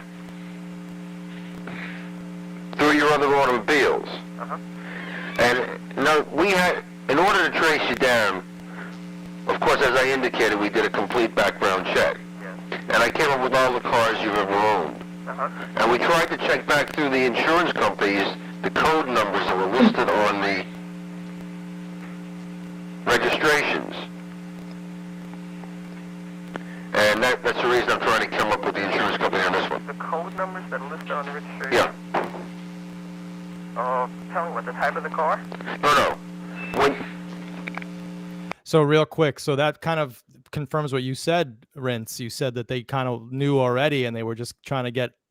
Yeah. Because he asked the same question. He's like, "What's up with all this insurance stuff? Well, what do you need to know?" So I've opened up the floor to a couple to the audience to ask questions. Guys in the who are waiting here, Gary and Jack, please keep your questions brief. One question each, please. We don't want to get into major long stuff, but only because we have a lot of tape to still get through, and we want to give other people also a chance. So Gary's first, and then Jack, I'll get to you. Have your audio ready to rock and roll. Gary, how you doing, bud? Hey Manny, how you doing? I didn't need to be on. I just sent you a message. Oh, okay. I can come on maybe later. I just wanted to give you a private message. Okay, all right. So we're gonna take you off. We'll talk to you later. I'm gonna get Jack on. Okay. Hi, Gary. Thanks, Gary. Hey, Jack. Hey. All right. So we're gonna take. Let's mute your YouTube, please. Whoop. I'm sure Jack will be back in a minute. So anyway, that was When you register an automobile, Yes. you put the insurance company code down on the registration. Right. Okay. And I was unable to come up with your name as an insured. Oh, okay. All right, very well. The Corvette was listed in my my mother's name. I see. All right, very well. Evelyn. Evelyn O'Shaughnessy. Yes. I see. okay. So it's listed in his mother's name. Jack, let's get you muted and let's have your question. I see. Okay, so it's listed in his mother's name. This always happens with Jack. This is the entertaining part. Jack. All right. How you doing there, Jack? Good. All right. Can you hear me, Manny? We can hear you loud and clear. Welcome to All right. the air with Jim and John. All right. Let me try to make this quick. I have a general question because it's great that you have two law enforcement people on tonight with Jim and John. And I heard them both. You asked them a general question at the beginning of the show. And the question was, do you think David Berkowitz acted alone? And it sounded like I know that you're beginning to think Berkowitz acted alone. And I believe that both Jim and John agree with you that as crazy as it is, or as you know, they're starting to believe that maybe Berkowitz did act alone. And I believe it's mostly because of these tape drops that have occurred. And yeah, well, it was the doubt put into my mind once I started reading the transcripts of North Dakota. I mean, I was doubtful, as you know, Jack, for 7-8 months now already, but it was really the North Dakota transcripts that started to put the stink eye on it for me officially. All right. Well, I'd like to we'll deal with North Dakota on another show. I have a revelation for you later on North Dakota. Okay. But my problem right now is that people are listening to these tapes and witnesses and victims are being interviewed 2.5 years after the incidents. And what's happened is they gave very different statements or they had very different sketches in 1977 or 76 when they were attacked or were witnessing what happened. In 79, the police come back to them, the Yonkers DA comes back to them, and they're asked, what did you see? And what they're answering is, I saw David Berkowitz. You know, it was David Berkowitz who shot me. I saw David Berkowitz shoot someone. And they have been told 1,000 times that Berkowitz is the person who shot you, or Berkowitz is the one you saw. Right. His name has been in the papers. It's on the TV and radio. It's Berkowitz and Berkowitz. If you look at their original statements, they don't line up. Now, I want to put you on the spot for just a second, Manny. Sure. Who do you believe shot the Netto's dog rocket? Berkowitz. Why do you believe that? Because he admitted it. Okay. And did something else come up during the show with the Nettos? Did the Nettos say that they saw Berkowitz shoot the dog? Did Maria say that? They did say that, yes, and that they said that he got into a passenger side of an already running vehicle with somebody in there. And Maria Netto specifically said that, didn't she? They all said it. Okay. If you go back to the first show, that's not what Maria said. What they said was that the brother-in-law, who was a policeman, grabbed his service revolver or had grabbed the gun that he had with him, and he went outside. The daughter went to tend to the dog rocket. Right. The brother-in-law, the cop, went outside. He saw the gunman. He saw the gunman run down the street and jump into the white car, and the getaway car left the scene. Right. If you listen to the first show, Maria says this is what her brother-in-law said. Jack, I don't mean to be disrespectful. She is saying that she saw it. Jack, let's deal with this on Tuesday on the Netto show. I want to. Yeah, it's a great segue into the Netto. But what I'm saying is that the human mind, once they're told 1,000 times that this is the person who shot you, or this is the person that you saw, starts to take that face and put it into that blank spot. And that's all right. Jack, awesome question. I'm gonna leave it there. All right, I'm we'll going to be resume. back on tomorrow night, Manny, because It's I gonna have be something Tuesday. for you. It's Tuesday. Jack, that's I a very postponed it to Tuesday. legitimate point that you Let's brought let up. let's let But these guys that's not answer. what's getting us to change our mind. No, I about understand. certain I understand, Yeah. John. It's just I want to make sure people understand that. That's very legitimate. Yeah. Okay. Great, I agree. guys. Thank you, Jack. I totally agree with Jack and Rince here. It is legitimate. Once they put in something into your mind 1,000 times, Right. you do tend to want to then, make your captors happy in a sense. Yeah. You're being interrogated. You want to make them happy. We do have to bring that into it, but then we can't forget the psychiatrist letters, the Neto attacks, the Berkowitz writing the Son of Sam letter, like all of these other things that we have to remember as well. So we're finding so many inconsistencies and discrepancies and things like that of people that are accused. Right. That this stuff is not that originated from this book.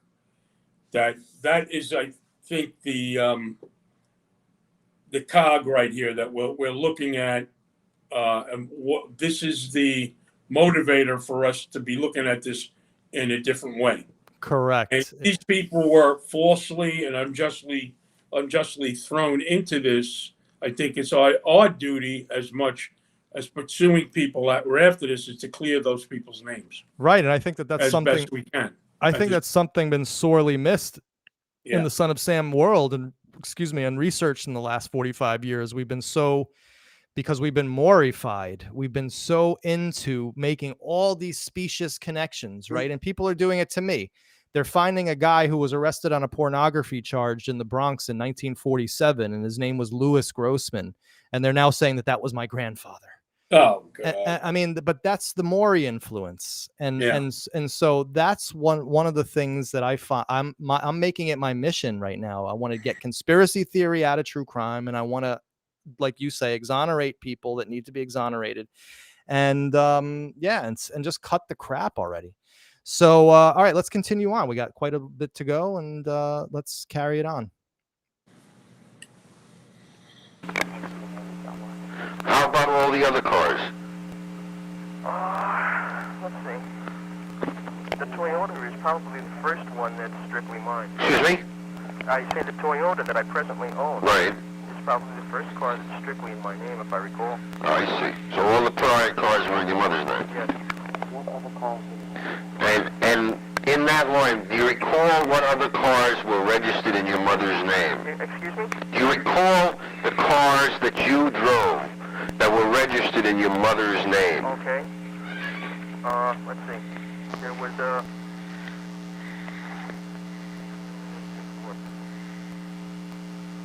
blue Ford Torino, two-door sedan. Mm-hmm. Did you guys ever see these cars? And why would he be registering cars in his mother's name? He was a grown man. I think it was done that way that during those days he was pretty young, is to get cheaper insurance. Right. Okay. I did that at one time. Yeah. Got it. Now that I'm remembering, I was on my dad's insurance for a little while until I hit my early 20s, and then okay, all right, so that makes sense. There was a blue Dodge. Blue Dodge, I believe, also a two-door. Mm-hmm. A lot of cars. There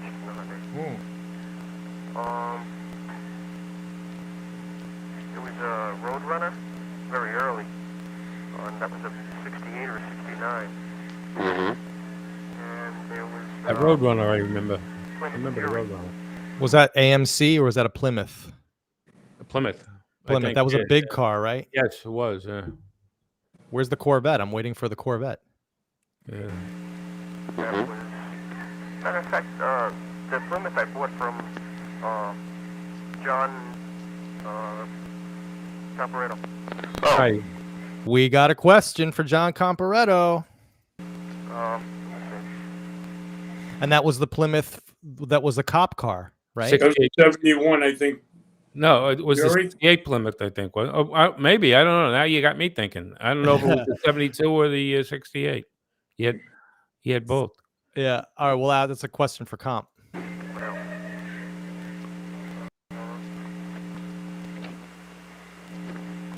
That's all I recall. Is there another one you have that I can verify? Did you ever have a Blazer? Oh, yeah, right. Okay, there was a Blazer. A 74 Blazer truck. And I think that's about it.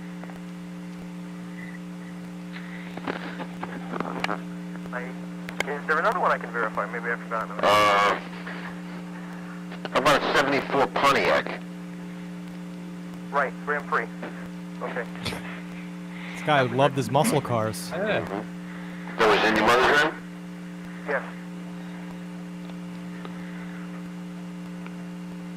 Now, on that Toyota you've got now, did you have the policy number in your wallet by any chance? I didn't have a chance to look. Okay.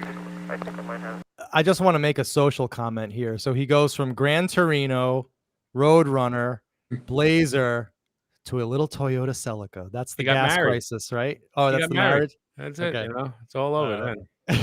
I was gonna say it's the gas crisis of the late 70s, but anyway, because my dad did the same thing. He was a Ford Fairlane, Ford Falcon, and then all of a sudden we got a Datsun B210. I remember 1978.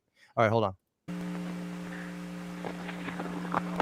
Matter of fact, I'm presently fighting with the insurance company over it. That's why I asked why so much, emphasis on the insurance company.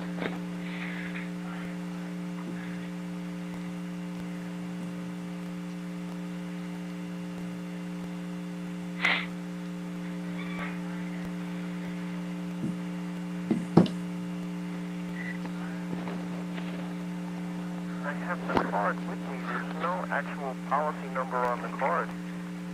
It is an INA. Does it say anything on it about which... Oh, here we go. Okay. It'll be Alpha, Romeo, Foxtrot.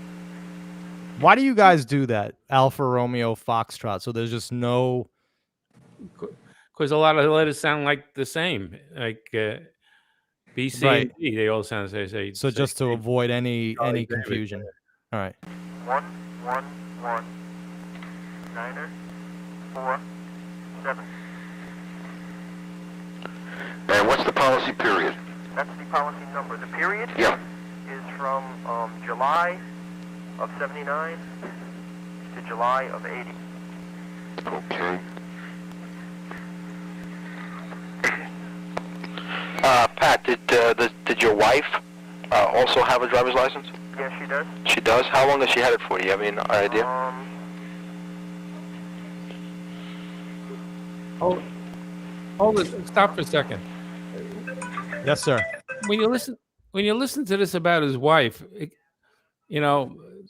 sometimes being a cop is harmful in these investigations. But he's asking, well, we can't find your wife's name. Did she ever use another name? Did she ever spell it differently? Did she live in New York and New Jersey?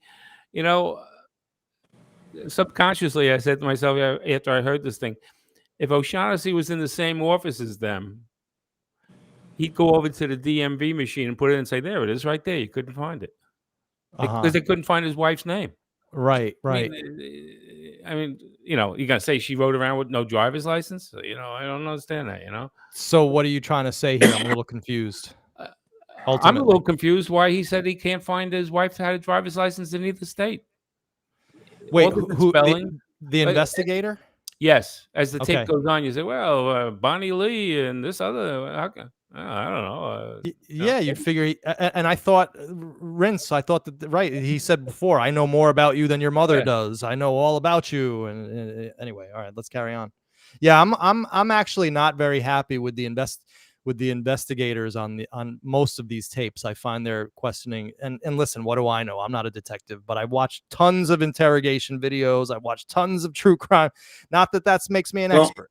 Manny, I don't think anybody on these tapes were subjects of this investigation. They were being interviewed as witnesses for the most part.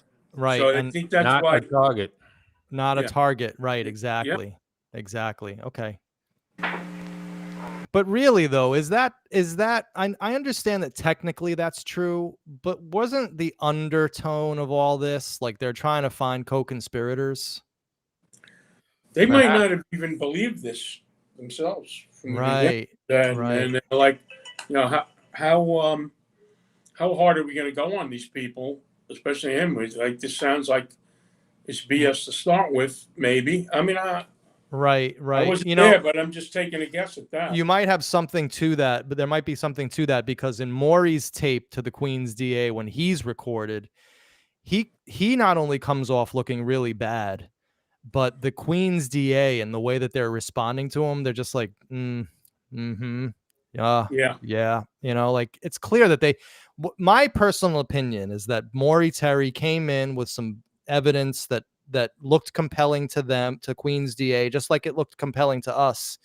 He got them a little hot and bothered, but he probably also bullied them into this investigation. Well, That's just my personal opinion. Right. He held a press card. They were Yeah. afraid that he'd go public. Santucci declined to investigate it. Right. You know. Right. And he went to Queens on purpose because that's where they had the most shootings. Yeah. So there was the most politically to lose in Queens. I mean, we have to think about that. Yeah. Well, all right. I'm sorry, Jim. No, go ahead. I was just going to babble about something else. We met in '74, I believe, and she had one before then. Was it a New York license or was it a New Jersey license? Pardon me? Was it a New York license or a New Jersey license? Oh, it was a Jersey license. She had a Jersey license right along. She maintains an address with her parents also. Do you A registered nurse. yeah. Do you recall any of the cars that she drove? A very old, beat-up Toyota. The year I couldn't tell you. What color was it? Like a light blue, I believe. And her father got her a white Chevy, either an Impala or a Bel Air. White with a black vinyl top, I think. And they had Jersey plates on them. And that was it, I believe. Right. Do you ever recall owning a Volkswagen? Her owning a Volkswagen? Or you? No. Never owned a Volkswagen. Or your wife? No.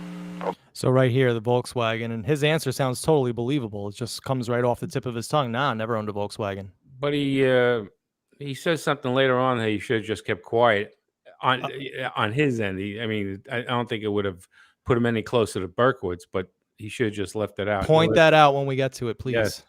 Okay. What was your wife's maiden name? Deisher. Deisher. D-Y-S-H-E-R. Did you guys know his wife? No. Bonnie Lee. Okay.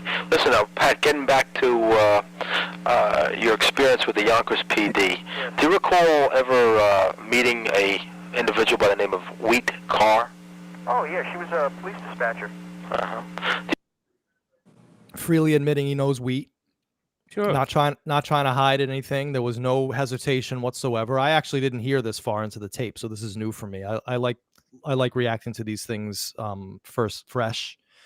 I figure you guys covered me on a lot of this, but yeah, wow. He just says he knows wheat. So I once posited if Wheat knew O'Shaughnessy, and here we have at least alleged confirmation that they knew each other. Not that it means anything, but O'Shaughnessy knew Wheat. Do you recall the time that she worked? When I say time, I mean year. The dates, no, I don't. Okay. Was she on the job prior to you, your involvement No, with she her? came on after I was on the job. I had been on the job a while. Right. If I had to pick it down, I'd say maybe 76, about 76 to 77. That might be very rough, just top of the head figures. Right. What kind of individual was she? Different. Yeah, wow. Different.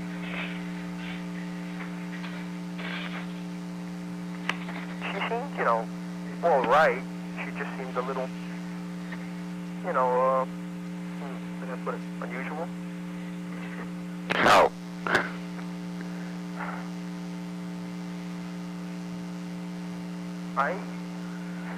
It's hard for me to describe.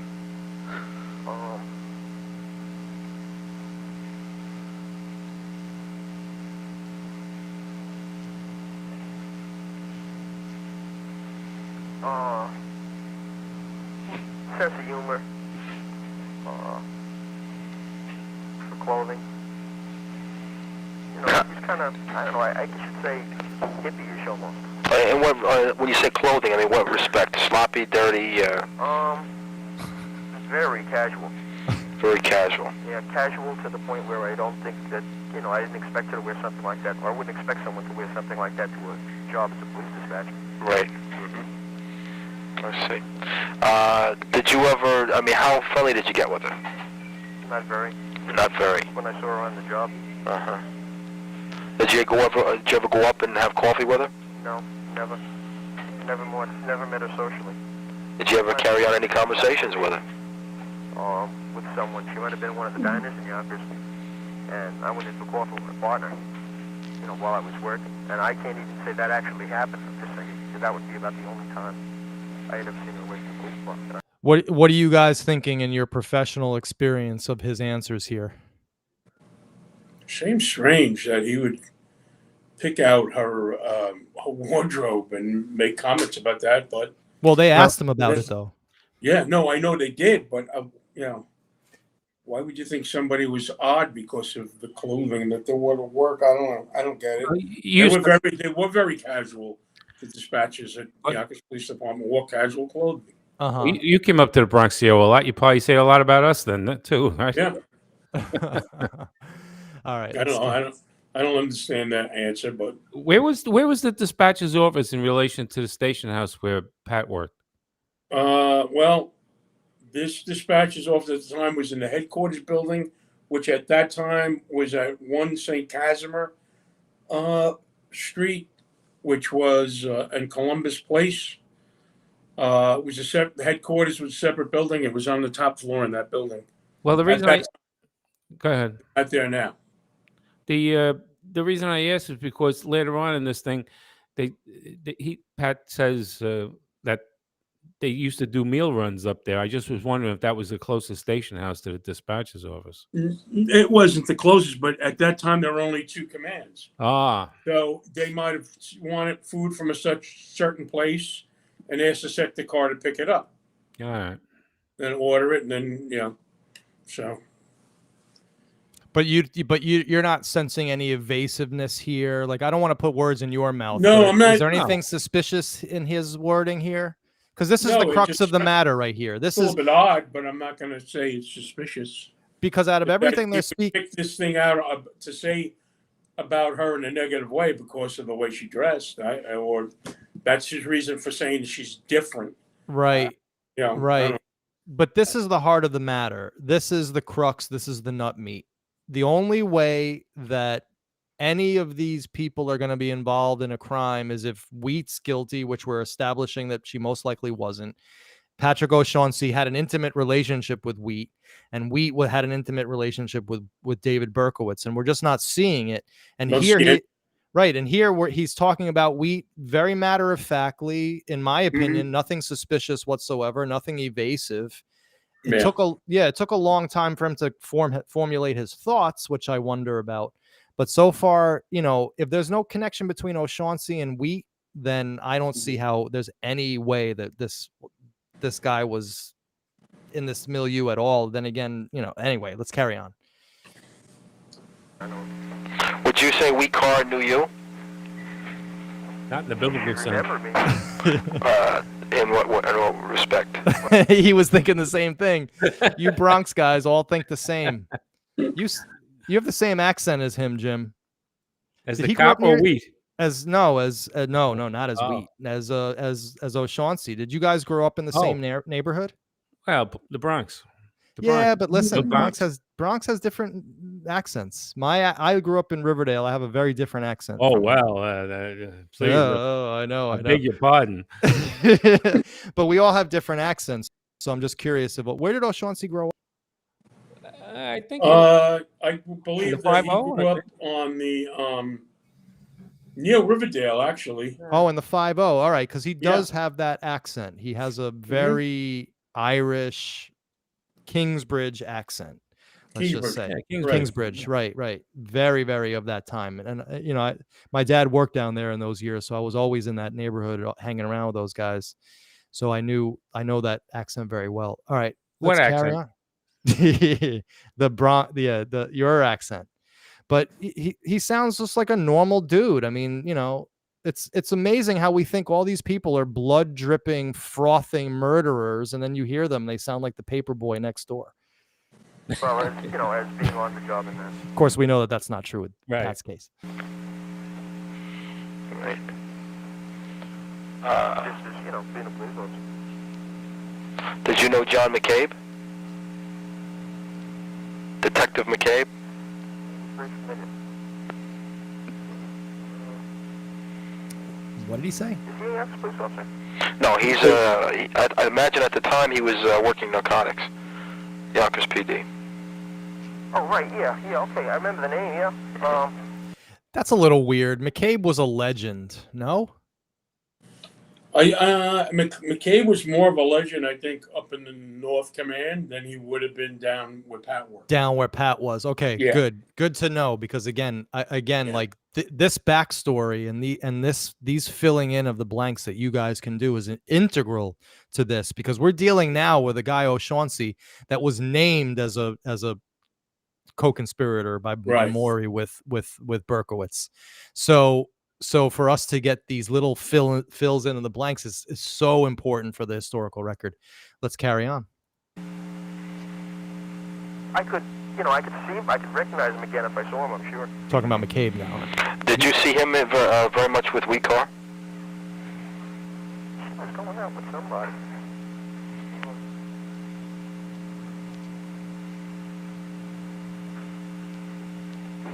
She went out with a couple of the cops, I know.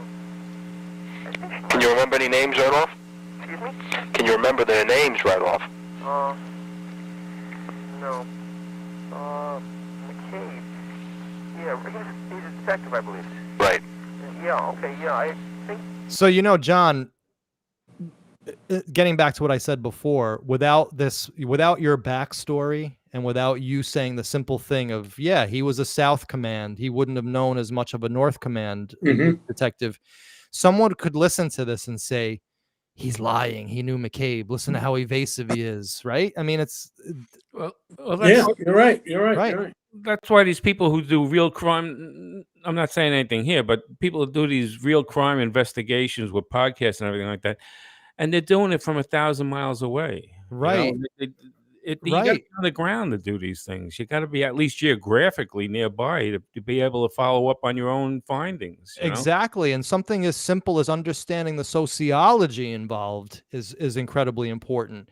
But yes, listening to him right here, he sounds evasive as all hell. But in reality, he just according to Rince, and I'm taking it as something that makes total sense, he just didn't know the guy. So he sounds to me like he was trying to place this guy. Yeah. He wasn't sure at first, and then he's like, "Oh yeah, okay, now I think I know who that guy is." Right. Which, okay. What happens to all of us? Exactly, especially if you're not in the same command as another police officer. Right. And if he was working South Command, he was much busier than any other cop out there, making him even less likely to know a North Command cop. Well, he worked in a slower area. He was on the east side in the South Command, as I remember. I mean, okay. So he was. Yeah. All right. So he was more removed from working with the guy like McCabe, who was working when he was a detective. He was working in narcotics, and most of those narcotics investigations would have been Southwest. On the west side. Being that McCabe was a North Command cop, he probably was more involved in the stuff where he knew. Right. Which is stuff that was taking place in the North Command. So then what a layman, someone who might hear this for the first time, could think of as evasiveness right now, it's actually just the guy racking his brain, figuring out if he knows someone. All right, let's carry on. That's what it sounds like to me anyway. It sounds like that to me too. Now, but I would have filtered it differently had I not had you guys here to help guide me through this. And I think the audience probably would too. This is very, very interesting. Yeah. I think they might have went out. I really don't know. I didn't socialize very much with many people on the job at all. Do you think that that's a true statement? Yes. Okay. Do you have any close friends on the job? Close friends. Close acquaintances. A couple of the guys in the department, yeah. You want to give me their names? To the point of really going out and actively socializing. What are some of their names? Jimmy DeMayo. Jimmy DeMayo.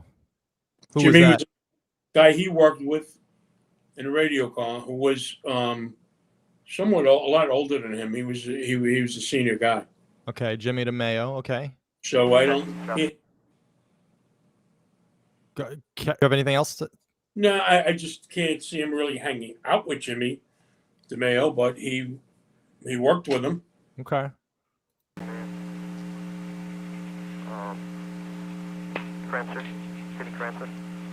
Krenzer? Who was that? Krenzer. He left the job to become an airline pilot. Interesting. Yeah. The guy who owned the Netto house was an airplane pilot. Not that that means really? anything. Not that doesn't mean anything, but And in he the old was- days we would have said connected. That's right. I know, right? But no, I just want to get a backfill on any of these guys that were any names that we get is I important. think to when get. I came on the job, he might have been in the street crime unit. Okay. Kenny, yeah. All right, let's carry on. Okay. I mentioned Andrew Rosa before.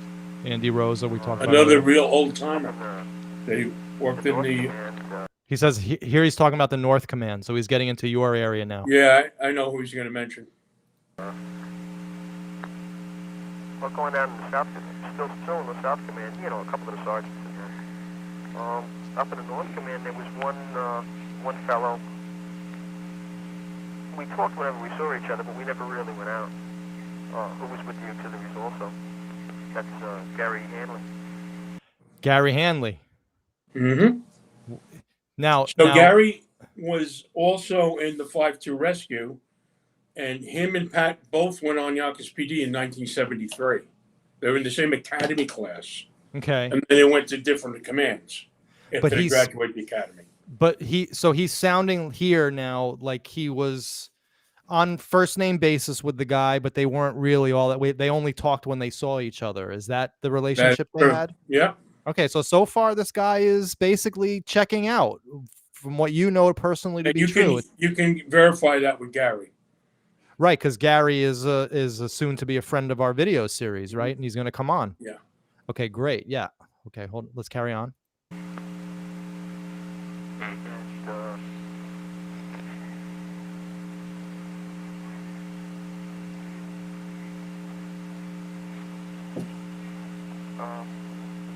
And many acquaintances, because, you know, you work a chart, you bounce around with everybody. But, Anybody you socialized with? excuse me? Anybody that you socialized with? Not on a regular basis, no. Did we Carr ever discuss religion or anything with you at all? Not that I recall, no. Did she ever show any of her religious beliefs? Didn't come across as a very religious person. Uh-huh. Did you ever meet any of the other Carr family? No, Did you, Michael Carr? no. Sure. When that reporter had called me, When that reporter. he had mentioned that with his death, he killed someplace. Yeah. That, I don't know, there was a lot of pressure from the press or something to reopen an investigation. Interesting. Sounds like he was talking to Maury Terry. And That's what I figured. yeah, and it sounds like Maury Terry was feeding him a line of shit, honestly. Who we He's like, talking yeah, about? The the detective was talking, sorry? No. O'Shaughnessy just said, you know, because he asked him about Mike Carr, and he goes, Oh. you know, when that reporter called me, he said, you know, they want to open up an investigation into this and all that kind of stuff. It sounds like he was talking to Maury, and Maury was kind of exactly like as Dave says here. Maury was shit. Whoops, sorry. Maury said it sounded like Maury was shit stirring with O'Shaughnessy there. So interesting. If that's true, that means that Maury spoke to O'Shaughnessy, which means that he shouldn't have added this stuff in the book that he did. If that was the person he spoke to. Yeah. Well, Maury Terry was a Gannett guy, and the reporter was from Gannett, so they all hobnobbed Right. together, And who else is it going to be calling and talking about Mike Carr and the death of Mike Carr? Who else was interested in that story at Gannett other than Maury? Gannett? Is that what Yeah. in the Bronx we call it Gannett? Gannett. I'm from Riverdale, so I'm like Oh, closer okay, to yeah. Yonkers, Oh, yeah, so I have yeah. it the right. Yeah, we understand, right? I say it the right People way. with that Riverdale accent. How do you pronounce You know, it? it's funny because I was gardening today at a new building that I take care of in Riverdale here, and all the old Yentas. It's a very exclusive building with a pool club, and all the old Yentas are outside sunning.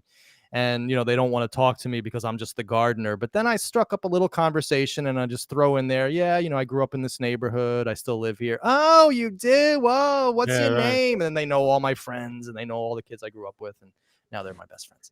Anyway, yeah, sounds like Maury was trying to be a tough guy with Pat O Shaugnessy. I think book club was, again, we're speculating here. It could have been another reporter, but I don't know. This is interesting insight into Maury's methodology to call people up and basically kind of give them a load of shit in order to get them to cooperate.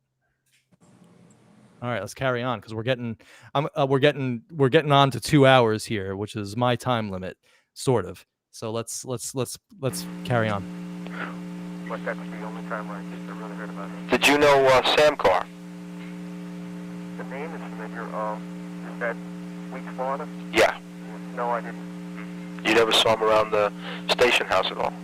Well, see, they didn't work in the station house. She worked in a headquarters building in the radio section.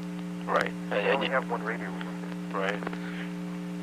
And you never saw him around there at all? Not that I recall, no.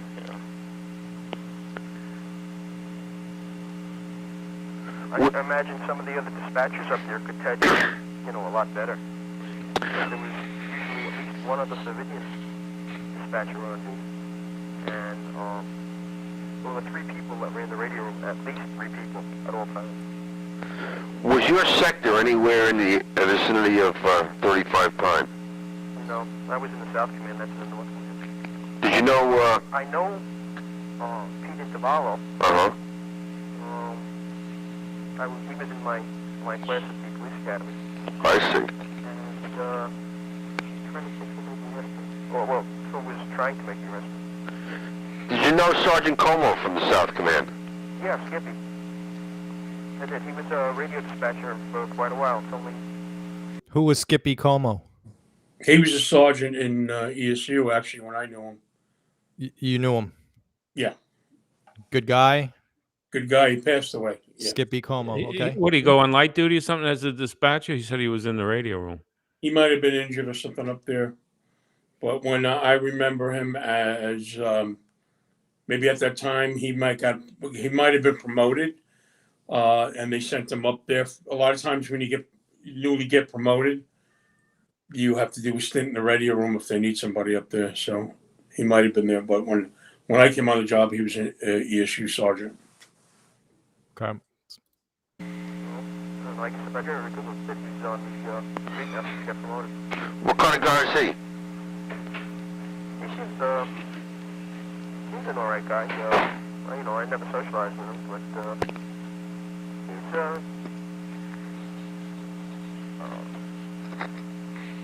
to put it? He's like a pretty good family man. They're talking about Como I here? haven't worked closely I think with so. him, but he seemed like a pretty good supervisor. Did you ever buy any guns or ammunition from his gun shop? Como had a gun shop? I didn't know that. Okay. I don't think so. Whoops. Not that matters. Duh. I stupidly... Where were we at this? Yeah, Skippy. I never Right there. socialized with him, but I think we were right here. Yeah. I don't think so. I didn't know he had a shop. I thought he did, reloading and stuff at home. I knew about that. So he just basically gave the same answer as you, Rince. Not that it would have mattered if he had a shop, but, just Right. when these things come up, you got to ask about them. You ever buy any reloads from him? I don't believe so.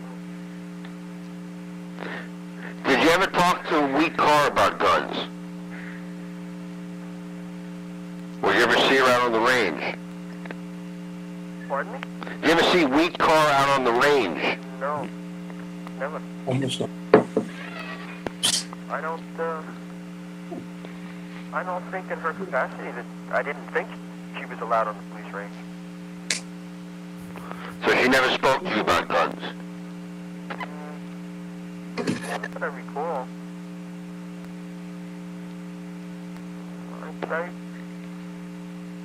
I couldn't say, I definitely could not say yes.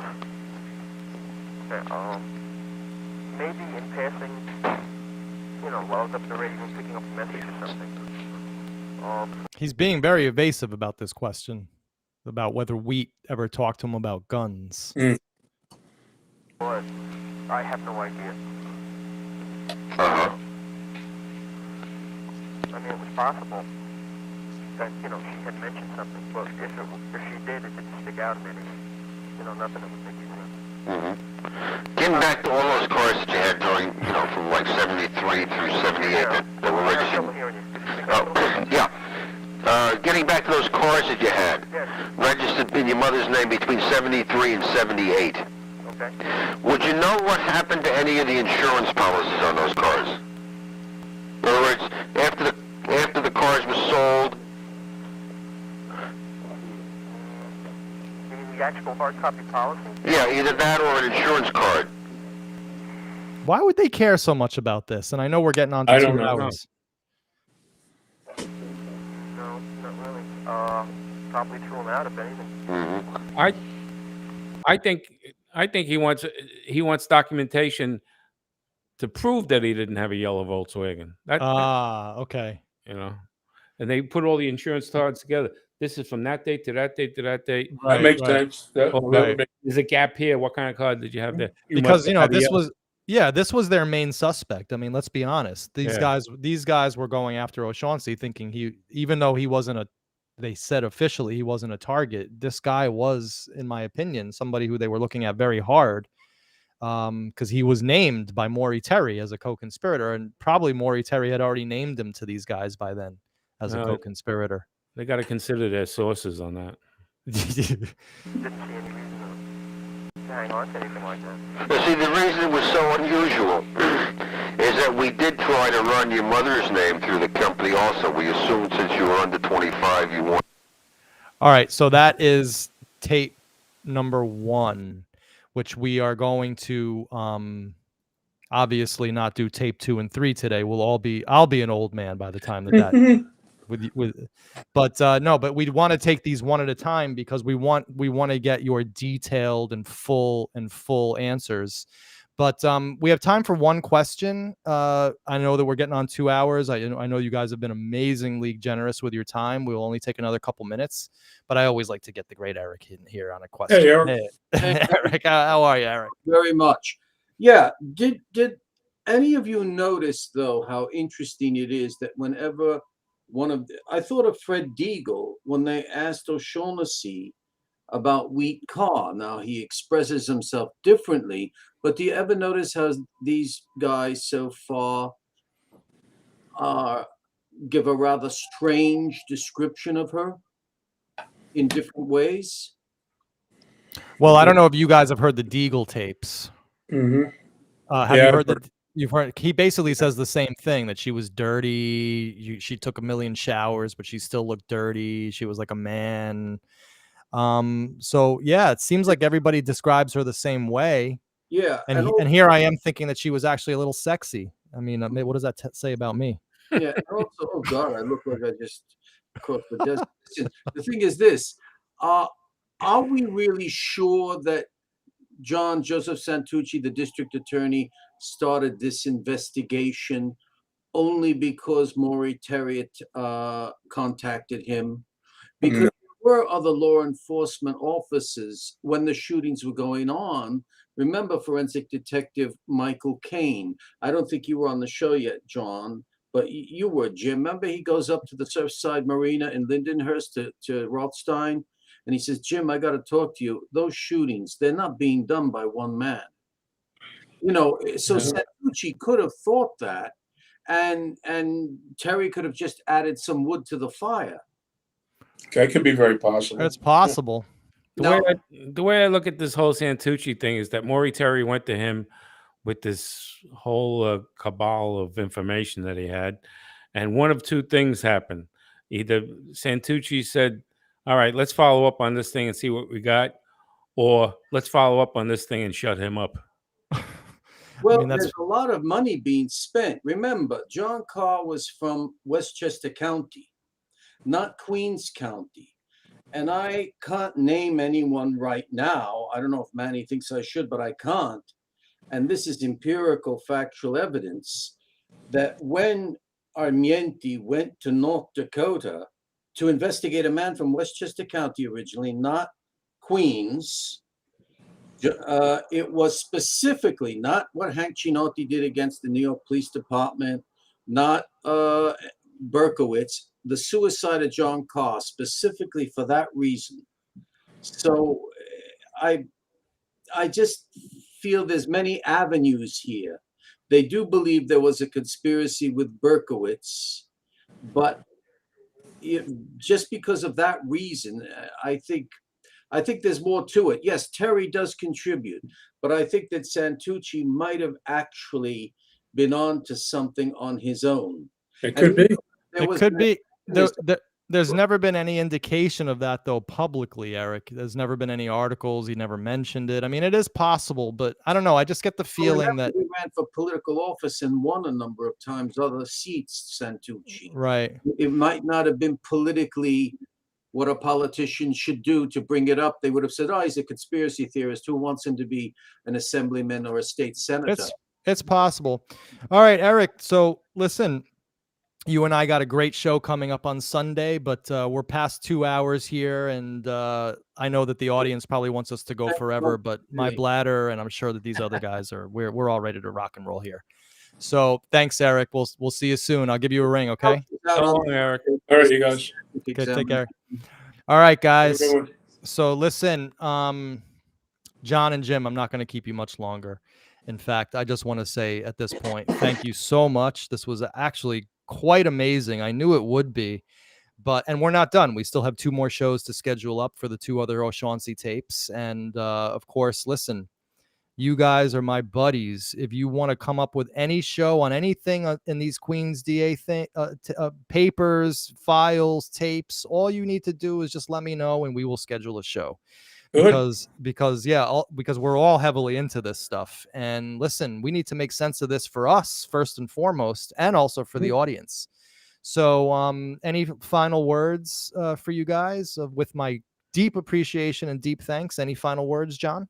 I just appreciate the fact we're getting a chance to be fair to some people. I think that were treated very unfairly in the past, and it would give me great pleasure to give them some credibility. They've been dragged through the mud that's what we find out. So, right.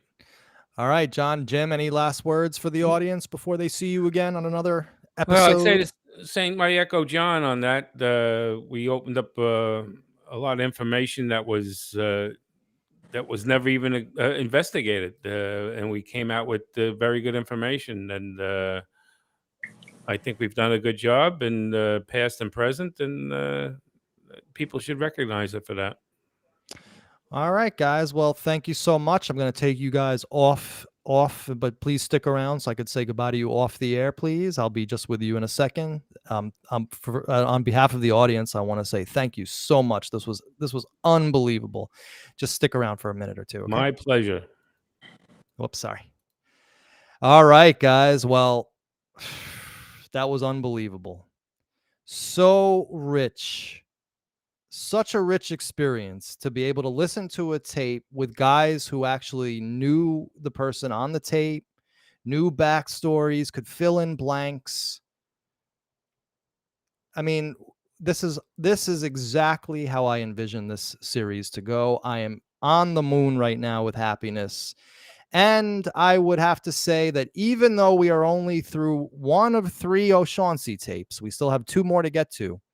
So far, in my opinion, O'Shaughnessy's coming out of this looking, well, exonerated. Maybe my opinion will change, but I see nothing so far that gives me any reason to suspect, think, surmise any of this, that O'Shaughnessy was involved in any way, shape, or form in Son of Sam.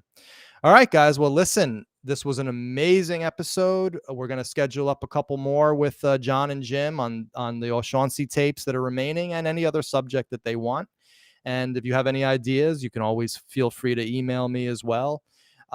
Please remember that I am not going to be doing my show tomorrow. I have decided to postpone tomorrow's Manny Monday to July 5th instead. And I will have a bottle ready so I can maybe pee under the table here, because this is going to be a long show on the Nettos. We are going to get very detailed into the Netto business, and we're going to reintroduce that whole story back in there. All right, guys. Well, listen, this is exactly what we were all hoping for when we started, and we are in the midst of it. It's the golden age, my friends. We'll see you soon. Thanks.